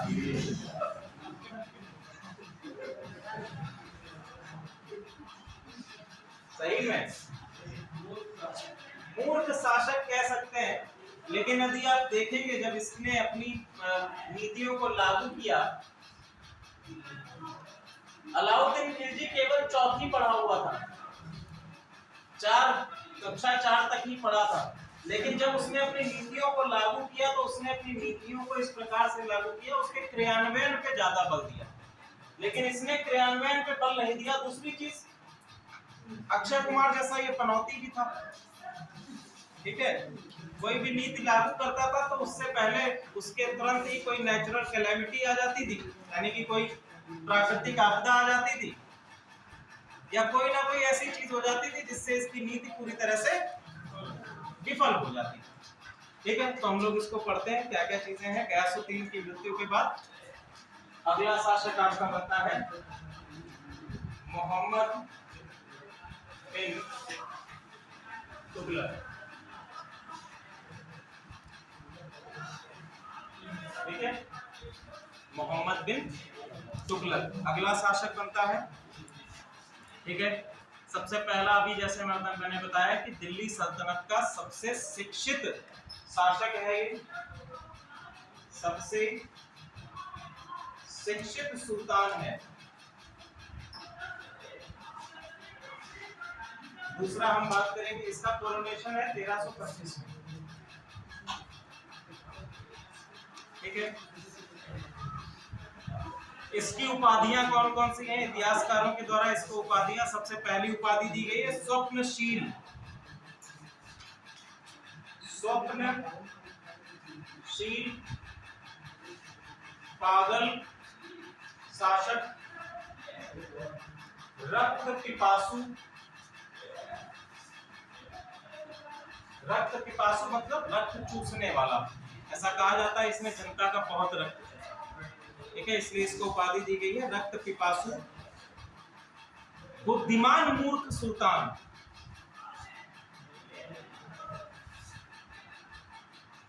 बुद्धिमान मूर्ख सुल्तान, सुल्तान जैसे कहा जाता है ना पढ़ा लिखा मूर्ख, सुल्तान। अब देखिए ऐसा इसको क्यों कहा जाता है, इसकी नीतियां हम लोग देख लेते हैं, उसके बाद हम लोग इसका आकलन करेंगे कि इसको ऐसा कहने के पीछे क्या क्या रीजन है, ठीक है। तो ऐसी 5 नीतियां हैं इसकी जिनकी विफलताओं के कारण इसको ऐसा कहा गया। तो सबसे पहली जो इसकी नीति है वो है आपकी दोआब के क्षेत्रों में कर वृद्धि।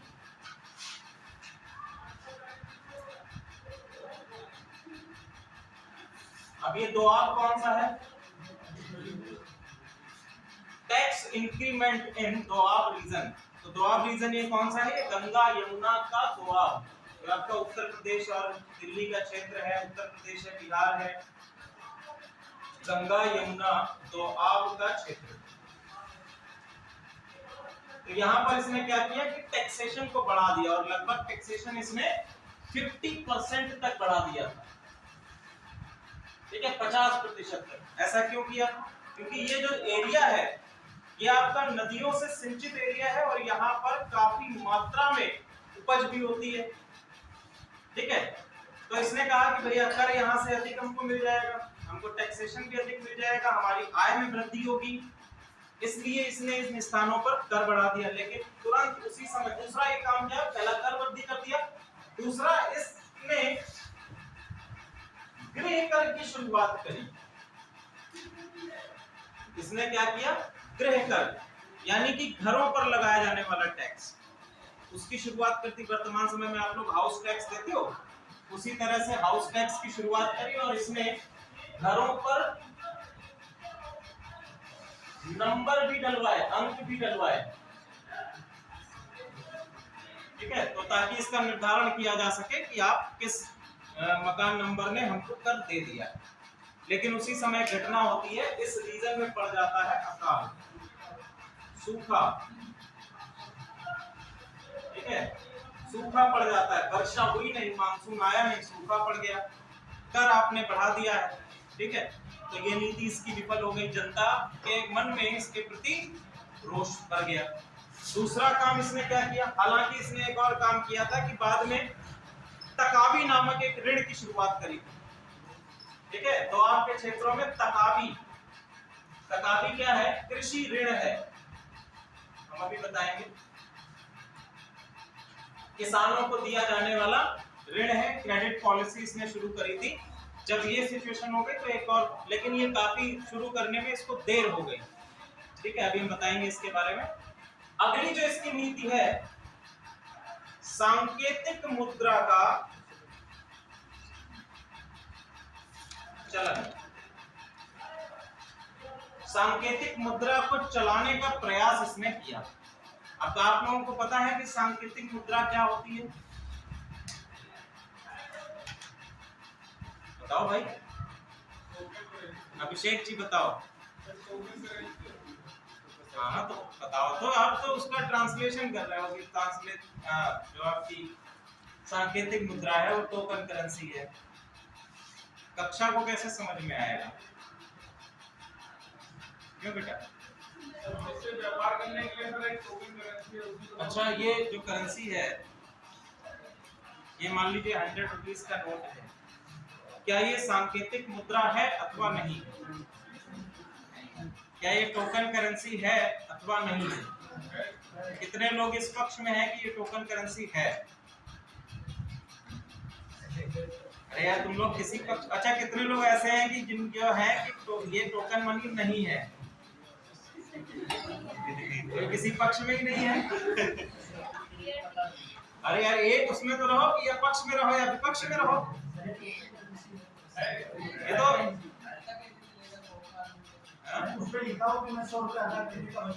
वेरी गुड, ठीक है। तो भैया ये क्या है, ये टोकन करेंसी या सांकेतिक मुद्रा है। तो ऐसी ही मुद्रा चलाने का प्रयास इसने किया। देखो कितना अच्छा काम कर रहा है, पढ़ा लिखा था तो अच्छा काम कर रहा है, ठीक है, लेकिन जनता इस चीज को समझ नहीं पाई, ठीक है, जनता इस चीज को समझ नहीं पाई और आज भी नहीं समझ पाएगी। यदि इसका कागज जो है साधारण कागज कर दिया जाए तो हम भी घर पे नोट बनाने लगेंगे। भारत की जो जनता है वो भी क्या करेगी, घर पे नोट छापना शुरू कर देगी। तो सेम वही हुआ कि सांकेतिक मुद्रा का मतलब देखो क्या होता है। पहली चीज तो सांकेतिक मुद्रा का मतलब क्या होता है ये समझो। सांकेतिक मुद्रा क्या है कि एक कागज का या किसी भी प्रकार का एक टुकड़ा है, जैसे हमारा वर्तमान समय का नोट। अब इस पे आरबीआई का गवर्नर आरबीआई के बिहाफ पर ये कहता है कि मैं आपको इतने रुपए देने का वचन देता हूं।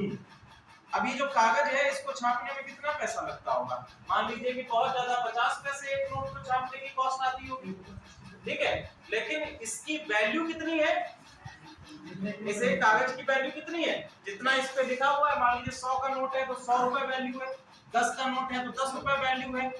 और अगर आप 10 रुपए लेकर जाएंगे आरबीआई, तो आरबीआई आपको उस 10 रुपए के बराबर कोई भी कमोडिटी देने के लिए बाध्य है, ठीक है, ये क्या है, उस पर बाध्यकारी है, आपको उतने पैसे का मूल्य को देगी, या तो आपको सोना देगी, चांदी देगी, आपको कोई भी चीज देगी, ठीक है, जिससे आप लिक्विडेट करा सकते। तो ये सांकेतिक मुद्रा होती है, इसी का प्रचलन उसने आरंभ किया। अभी तक हमारी दिल्ली सल्तनत में 2 प्रकार की मुद्रा चल रही थी, पहला आपके तांबा का था और दूसरा आपका चांदी की मुद्रा थी, चांदी में चलता था टंका और तांबे का चलता था जीतल।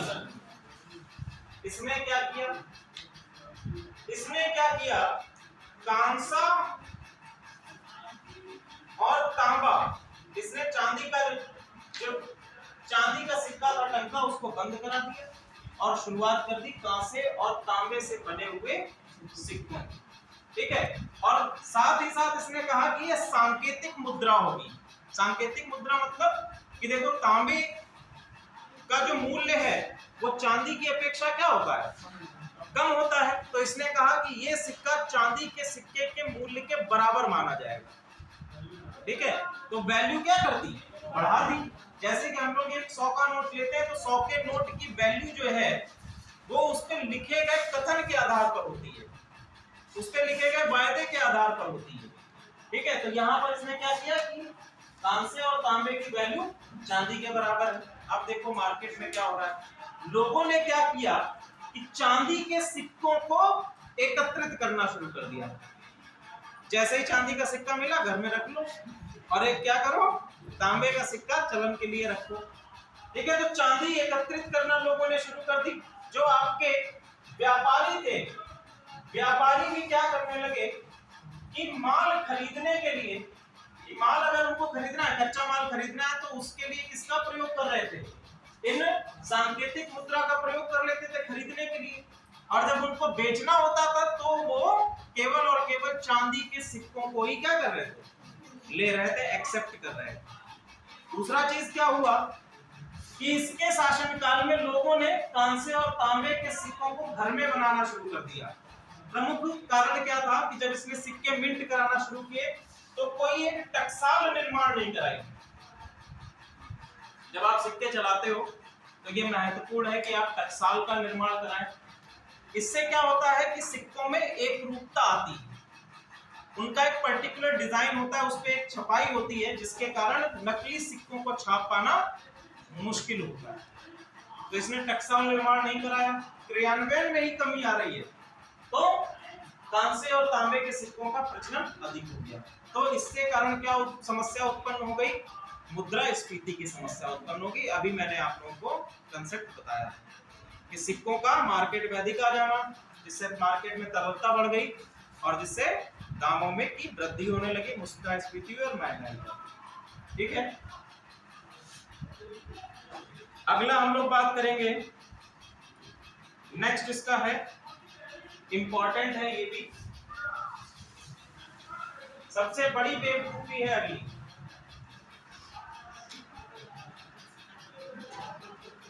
अगली बेवकूफी सबसे बड़ी है इसकी, और वो है राजधानी परिवर्तन। ठीक है, राजधानी परिवर्तन। इसने भैया दिल्ली से अपनी राजधानी को कहां ले गया, देवगिरी, और देवगिरी का नया नाम रखा दौलताबाद।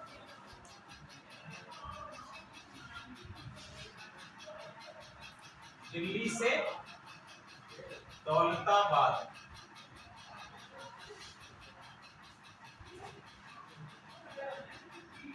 अब कल मैंने आप लोगों को दिल्ली का महत्व समझाया था मैप के माध्यम से कि दिल्ली कैसे स्ट्रेटेजिकली इंपॉर्टेंट है और कैसे चारों ओर आप उस पे अपने साम्राज्य को सशक्त बना सकते हैं। इसने सोचा कि देवगिरी जो है वो हमारे पूरे राज्य के सेंटर में आता है, केंद्र में आता है, तो क्यों ना हम अपनी राजधानी को दिल्ली से कहां पर ले आए, देवगिरी पर ले आए, बीचों बीच में ले आए, जिससे हम चारों ओर ध्यान दे सके। तो इसने दूसरा काम इसने किया, राजधानी का जब इसने ट्रांसफर करेगा तो राजधानी ट्रांसफर करने में ये भी कर सकता था कि केवल अपने अधिकारियों और अपना कोर्ट जो है उसको लेकर देवगिरी आ जाए, बाकी के लोग जो बाकी की जनता है वो धीरे धीरे आते रहेंगे। इसने कहा नहीं, जितनी दिल्ली की जनता है सब मेरे साथ ही चलो। इतिहासकारों ने ऐसी कहानियां भी बताई हैं कि जब सभी लोग इसके साथ चलने लगे तो इसने एक बार और जो है दिल्ली के नगर को खंगाला और दो लोग इसको मिले, एक लंगड़ा मिला और एक अंधा मिला। अंधे को उसने तुरंत ही मार दिया, लंगड़े को उसने तुरंत ही मार दिया और अंधे को घसीटता हुआ देवगिरी तक लेकर आया। और देवगिरी में उस अंधे की केवल टांग पहुंची, बाकी वो वहीं रह गया। दूसरी चीज, जब ये चलता, ये केवल और केवल इतिहासकारों ने लिखा है इस बात को बताने के लिए कि पूरा अपना प्रशासनिक ढांचा ना लेने आने के बजाय इसने पूरे पूरे नगर को केवल लेकर आ गया, नगर की जनता को भी लेकर साथ में आ गया। अब नगर की जनता है जिनका एस्टेब्लिशमेंट पहले से है, उनके मकान बने हुए हैं, उनका पूरा रहन सहन है, उनको अपने स्थान से, नगर से आप अगर आप मुक्त कर दोगे, उनको घसीट लाओगे, तो ऐसी स्थिति में जनता के अंदर रोष की भावना भी बढ़ेगी। दूसरी चीज, आप प्रशासन को सही प्रकार से नहीं क्रियान्वित कर पाओगे, नहीं चला पाओगे। ठीक है, तो राजधानी दौलताबाद। तीसरा चीज कि दौलताबाद जब आ गया तो उधर बैठे थे ऊपर मंगोल, उन्होंने देखा ये दिल्ली वाला एरिया खाली हो चुका है, तो उनके आक्रमण की समस्या बढ़ने लगी, लगातार आक्रमण होने लगे। तो 15 वर्षों के बाद, ये 15 वर्षों तक यह रहा और फिर से दौलताबाद से दिल्ली वापस आ गया। 15 सालों के बाद ये फिर से वापस आ गया। चौथी इसकी नीति है कराचील अभियान।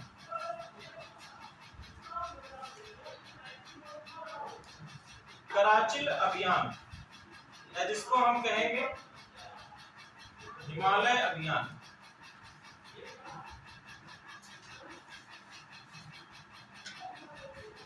भैया इसमें हिमालय पर आक्रमण या कराचील के क्षेत्रों में, उत्तराखंड के ऊपर के क्षेत्रों में, वहां पर भी आक्रमण करने की सोची और सोचा कि हम वहां पर अपना साम्राज्य स्थापित कर लेंगे।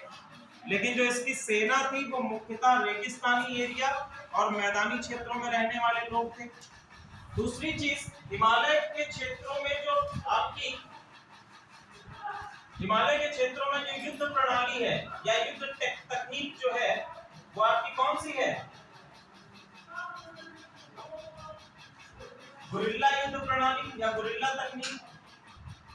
पहाड़ी क्षेत्रों में गुरिल्ला तकनीक के द्वारा युद्ध लड़ा जाता है और इस युद्ध कला के बारे में इनको जानकारी नहीं थी, तो वहां तक गया और विफल होके लौट आया। अगला था दूसरा इसका खुरासान अभियान। खुरासान अभियान, खुरासान जो है ये आपका मध्य एशिया का पार्ट है, मध्य एशिया में आता है और यहाँ पर इसने अपनी भारी सेना खुरासान विजय करने के लिए भेजी, लेकिन वहां पर पहले से ही मंगोल थे, इस वजह से यह भी आपकी विफल हो गई। तो ये 5 आपकी ऐसे योजनाएं हैं या नीतियां हैं जिनके विफलता के कारण इसको उपाधियां दी गई हैं, स्वप्नशील, पागल शासक, रक्त पिपासु, बुद्धिमान मूर्ख सुल्तान, ये सारी उपाधियां इन 5 नीतियों के विफलता के कारण दी गई।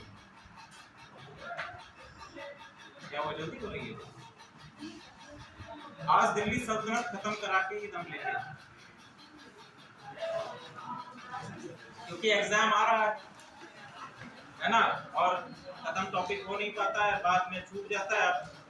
आज टॉपिक नहीं खत्म करेंगे तो फिर बीच में आधुनिक भारत की क्लास लग जाएगी, फिर जो है प्राचीन भारत लग जाएगा, उसके बाद जो है 3-4 हफ्तों के बाद आ पाएगा मध्यकालीन भारत, तब तक जो है ये अटका रहेगा। खाली देखो तुगलक वंश है, इसके बाद 2 वंश हैं, सैयद और लोदी, उनका कोई ऐसा इंपॉर्टेंस नहीं है, उनसे क्वेश्चन भी बहुत कम पूछे जाते हैं। सैयद वंश तो बिल्कुल ही अनइम्पोर्टेंट है। ठीक है, अब हम लोग बात करेंगे, ऐसा नहीं है कि इसने कोई सुधार कार्य नहीं किए हैं, बहुत सारे अच्छे सुधार कार्य भी इसने करे हैं। देखो सबसे अधिक बाग लगाने का श्रेय भी इसको जाता है, सबसे अधिक बाग लगाने और सबसे अधिक नहरों को बनवाने का श्रेय भी इसी को दिया जाता है। ठीक है, इसने महत्वपूर्ण 5 नहरों का निर्माण कराया और दिल्ली के आसपास लगभग 1200 बागों को लगाने का काम भी किया है। 1200 बगीचे इसने लगा, 1200 बाग लगवाए हैं और 5 प्रमुख नहरों का निर्माण भी कराया है। ठीक है, सबसे पहले हम लोग बात कर लेते हैं कृषि में कौन कौन से सुधार किए हैं इसने।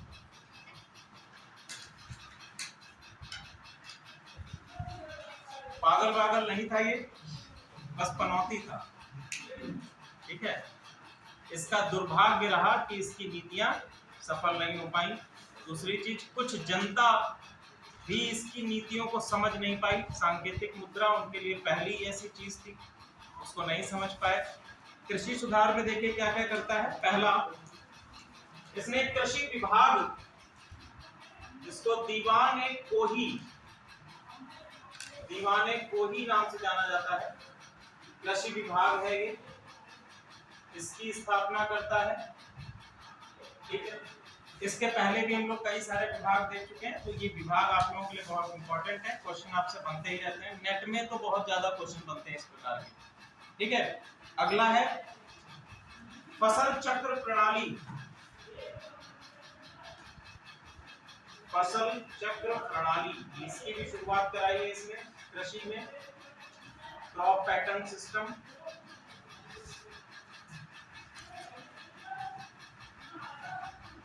इसके बाद नेक्स्ट है आपका अकाल संहिता। अकाल संहिता,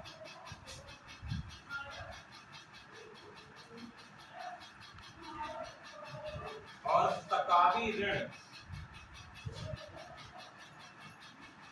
ठीक है, अकाल संहिता सिंपली उसमें अगर देखें क्या है, तो एक ऐसे कोष का इसने निर्माण कराया जिसमें कि अकाल के दौरान सहायता प्रदान की जा सके।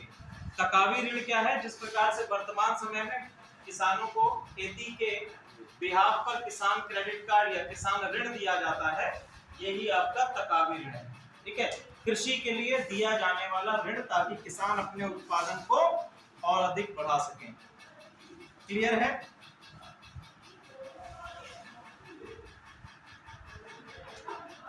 इसको एक और नाम से जाना जाता है सोंधर ऋण। तकावी या सोंधर, सोंधर। ठीक है, देखिए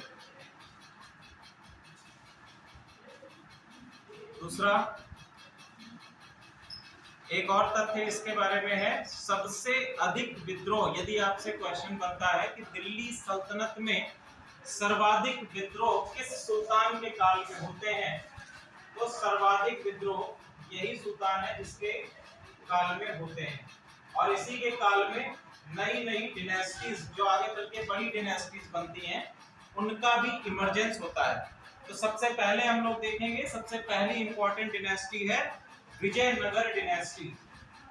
ठीक है, विजयनगर साम्राज्य। ठीक है, तो ये आपका दक्षिण भारत में विद्रोह होता है। विद्रोह करने के लिए दो भाई हैं। 1336 में, 1336 में, 1336 में हरिहर बुक्का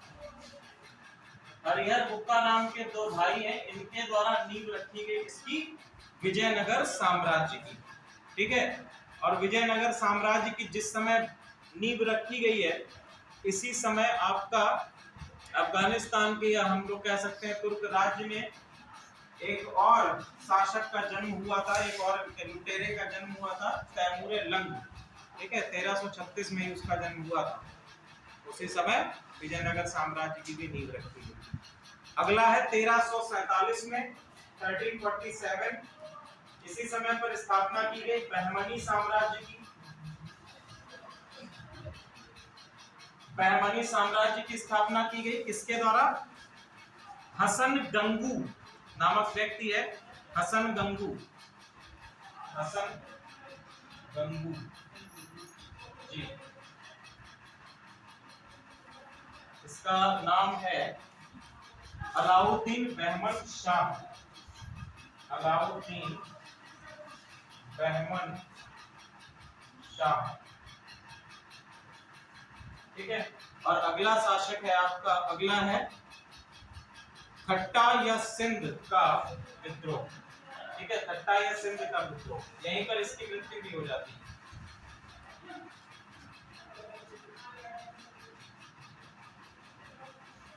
ठीक है, लड़ते समय इसकी मृत्यु नहीं होती है, ध्यान दीजिएगा। खट्टा या सिंध का विद्रोह में जब ये अपनी सेना को लेकर जाता है, तो अपने कैंट में इसकी मृत्यु हो जाती है। युद्ध में इसकी मृत्यु नहीं हुई है। 1351।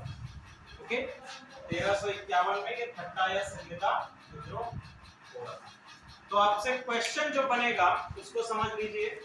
सबसे पहला क्वेश्चन आपसे ये बन सकता है कि विजयनगर साम्राज्य की नींव जब रखी गई तो उस समय दिल्ली सल्तनत का शासक कौन था? तो आपका उत्तर क्या होगा?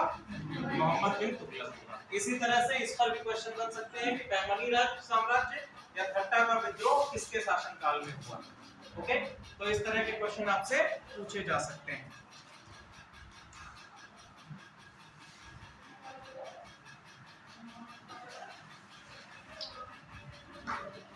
एक और महत्वपूर्ण चीज है, 1333 में 1333 में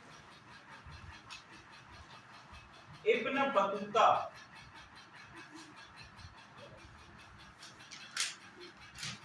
बतूता कहां से भी आया था? ये अफ्रीका से आया था और अफ्रीका में मोरक्को नामक स्थान से ये आया था और इसी को 1342 में इससे इतना प्रसन्न हो गया कि इसको अपने राज्य में काजी के पद पर नियुक्त किया। मोहम्मद बिन तुगलक ने काजी के पद पर नियुक्त किया है 1342 में। इसकी जो पुस्तक का नाम है क्या है? रेहला नामक पुस्तक को इसने लिखा है इब्न बतूता ने। ओके,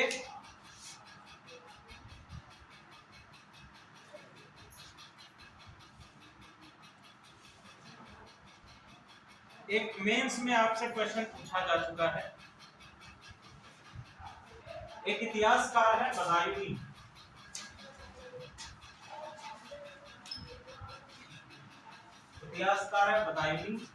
ये मोहम्मद बिन तुगलक की मृत्यु पर लिखते हैं, अंततः लोगों को उससे मुक्ति मिली और उसे लोगों से मुक्ति मिली। तो क्वेश्चन आपसे मेंस में पूछा गया है कि इस कथन पे चर्चा कीजिए या हम कह सकते हैं इस कथन पर विचार कीजिए। इस तरह का एक क्वेश्चन आपसे मेंस में पूछा जा सकता है। तो इसमें बेसिकली आप क्या बताएंगे? ऐसा कहा गया है, कथन क्या है कि अंततः लोगों को उससे और उसे लोगों से मुक्ति मिली। ठीक है, ये कथन है और इस कथन को विचार करना है, इस कथन के बारे में हमें बात करना है कि कैसे ये क्यों कहा गया। ठीक है, किसने कहा? ये बदायूनी ने कहा है। तो बेसिकली ऐसा, इसको मोहम्मद बिन तुगलक को प्रयोग करने वाला शासक भी कहते हैं। ये कई सारे प्रयोग इसने किए, जैसे कि राजधानी को एक जगह से दूसरी जगह पर ले जाना, सांकेतिक सिक्कों को चलाना। तो हालांकि इसके द्वारा जो प्रयास किए गए, जो बदलाव के प्रयास किए गए, वो तो अच्छे थे, लेकिन कहीं ना कहीं कोई नेचुरल कैलेमिटी के कारण या लोगों की अज्ञानता के कारण ये फ्लॉप हो गए, सफल नहीं हो पाए। ठीक है, तो ऐसी स्थिति में लोग उससे त्रस्त थे और ये लोगों से त्रस्त था कि मैं इतनी अच्छी अच्छी पॉलिसीज लेकर आ रहा हूं लोगों के लिए और फिर भी उन पॉलिसीज का कोई लाभ लोगों तक नहीं पहुंच पा रहा। ठीक है, आगे हम लोग बात करेंगे।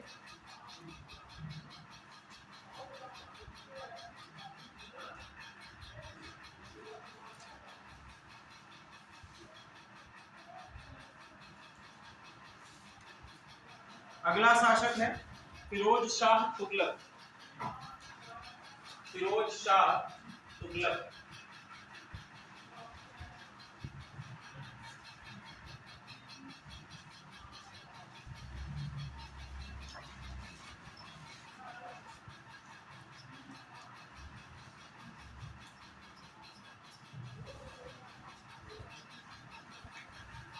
ठट्टा में देखो, जब मृत्यु होती है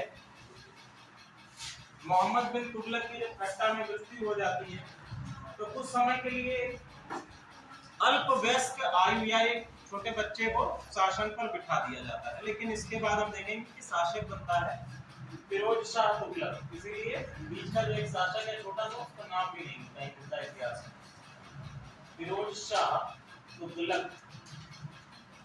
ठीक है, शासन पर बैठता है फिरोज शाह तुगलक 1351 से 1388 तक ये शासक रहता है। 1351 से 1388 तक ये शासक रहता है।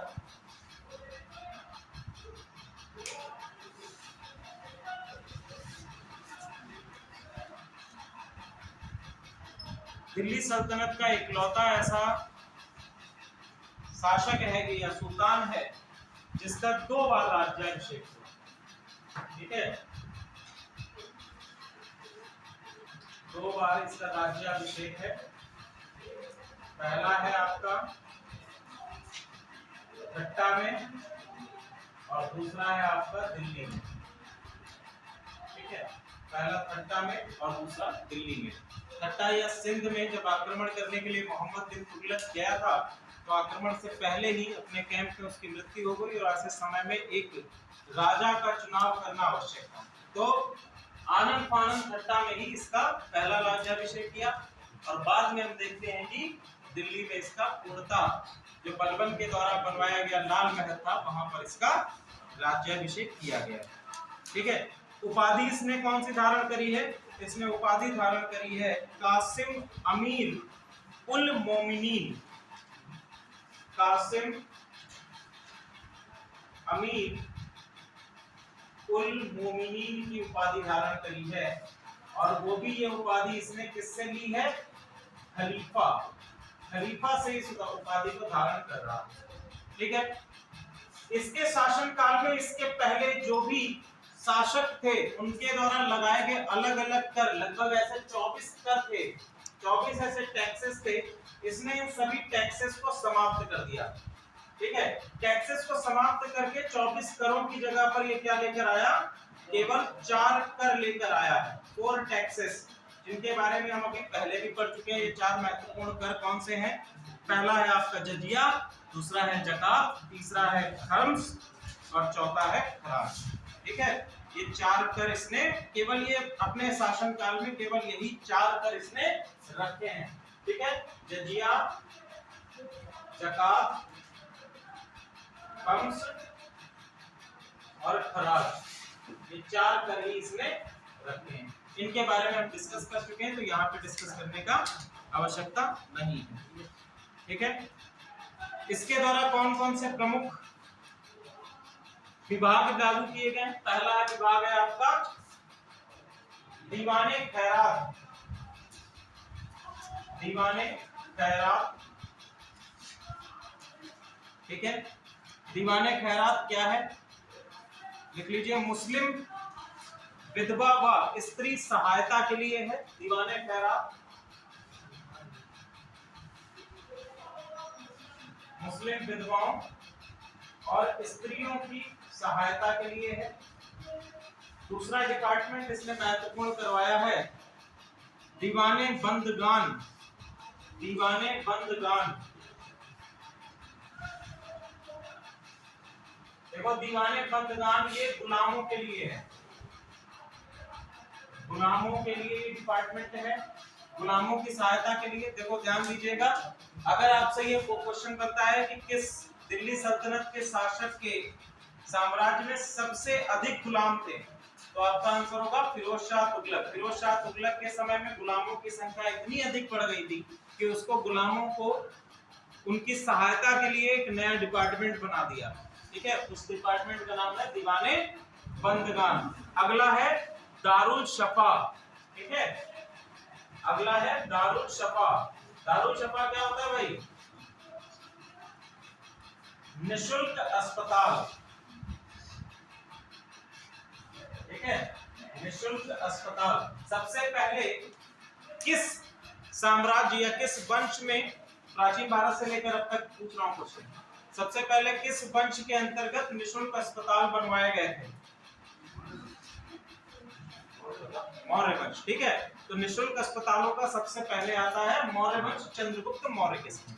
ठीक है, ध्यान दीजिएगा। इसके बाद आप देख रहे हैं कि निशुल्क अस्पताल दारुल शफा के तौर पर ये भी बनवा रहा है। अगला आपका महत्वपूर्ण है दीवाने इश्तिहार। अगला है दीवाने इश्तिहार। दीवाने इश्तिहाक। जी बताइए क्या करें। ये है वृद्ध पेंशन से रिलेटेड डिपार्टमेंट। ठीक है, वृद्ध लोगों को एक पर्टिकुलर पेंशन दी जा रही है, उसके लिए एक विभाग बनाया गया है दीवाने इश्तिहाक। ठीक है, तो ये नाम ध्यान रखिएगा, बहुत ही इंपॉर्टेंट है वनडे एग्जामिनेशन और आपके अन्य एग्जामिनेशंस में भी इनसे रिलेटेड क्वेश्चन पूछे जाते हैं। ठीक है, इसके साथ साथ दो और विभाग इसने बनाए हैं। पहला लोक निर्माण विभाग और एक और इम्पोर्टेंट रोजगार विभाग इसने बनाया है एम्प्लॉयमेंट देने के लिए, लेकिन वो उतने वो नहीं है। इसकी ऑटोबायोग्राफी मैं बता चुका हूं आप लोगों को। ऑटोबायोग्राफी क्या है इसकी? फुतुहाते फिरोज शाही। ठीक है, फुतुहाते फिरोज शाही। कौन कौन से नगर इसने बसाए हैं? देखो, इसने 300 नए नगर बसाए थे। 300 नए नगर इसने बसाए थे, जिसमें महत्वपूर्ण कौन कौन से हैं? पहला है जौनपुर। ठीक है, जौनपुर जो है ये इसका जो पहले चचेरा भाई है, इससे पहले जो शासक था, ठीक है, मोहम्मद बिन तुगलक, उसका नाम जूना खां भी था, तो उसके नाम पर ही उसने किस नगर की स्थापना करी है? जौनपुर की स्थापना करी है। अगला आपका महत्वपूर्ण नगर है फिरोजाबाद। फिरोजाबाद आगरा के पास में ये नगर है। और इसके बाद है हिसार और है फतेहाबाद। फतेहाबाद, तो ये प्रमुख नगर हैं जिनकी स्थापना ये कर रहा है। इन नगरों का जो शिल्पकार है या वास्तुकार है, आर्किटेक्ट है, उसका नाम लिख लीजिए। आर्किटेक्ट है आपका मलिक गाजी शहना। इनका आर्किटेक्ट या वास्तुकार मलिक गाजी शहना।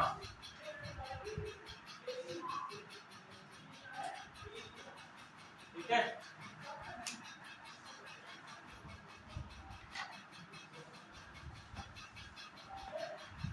चलो आज इतना ही करें।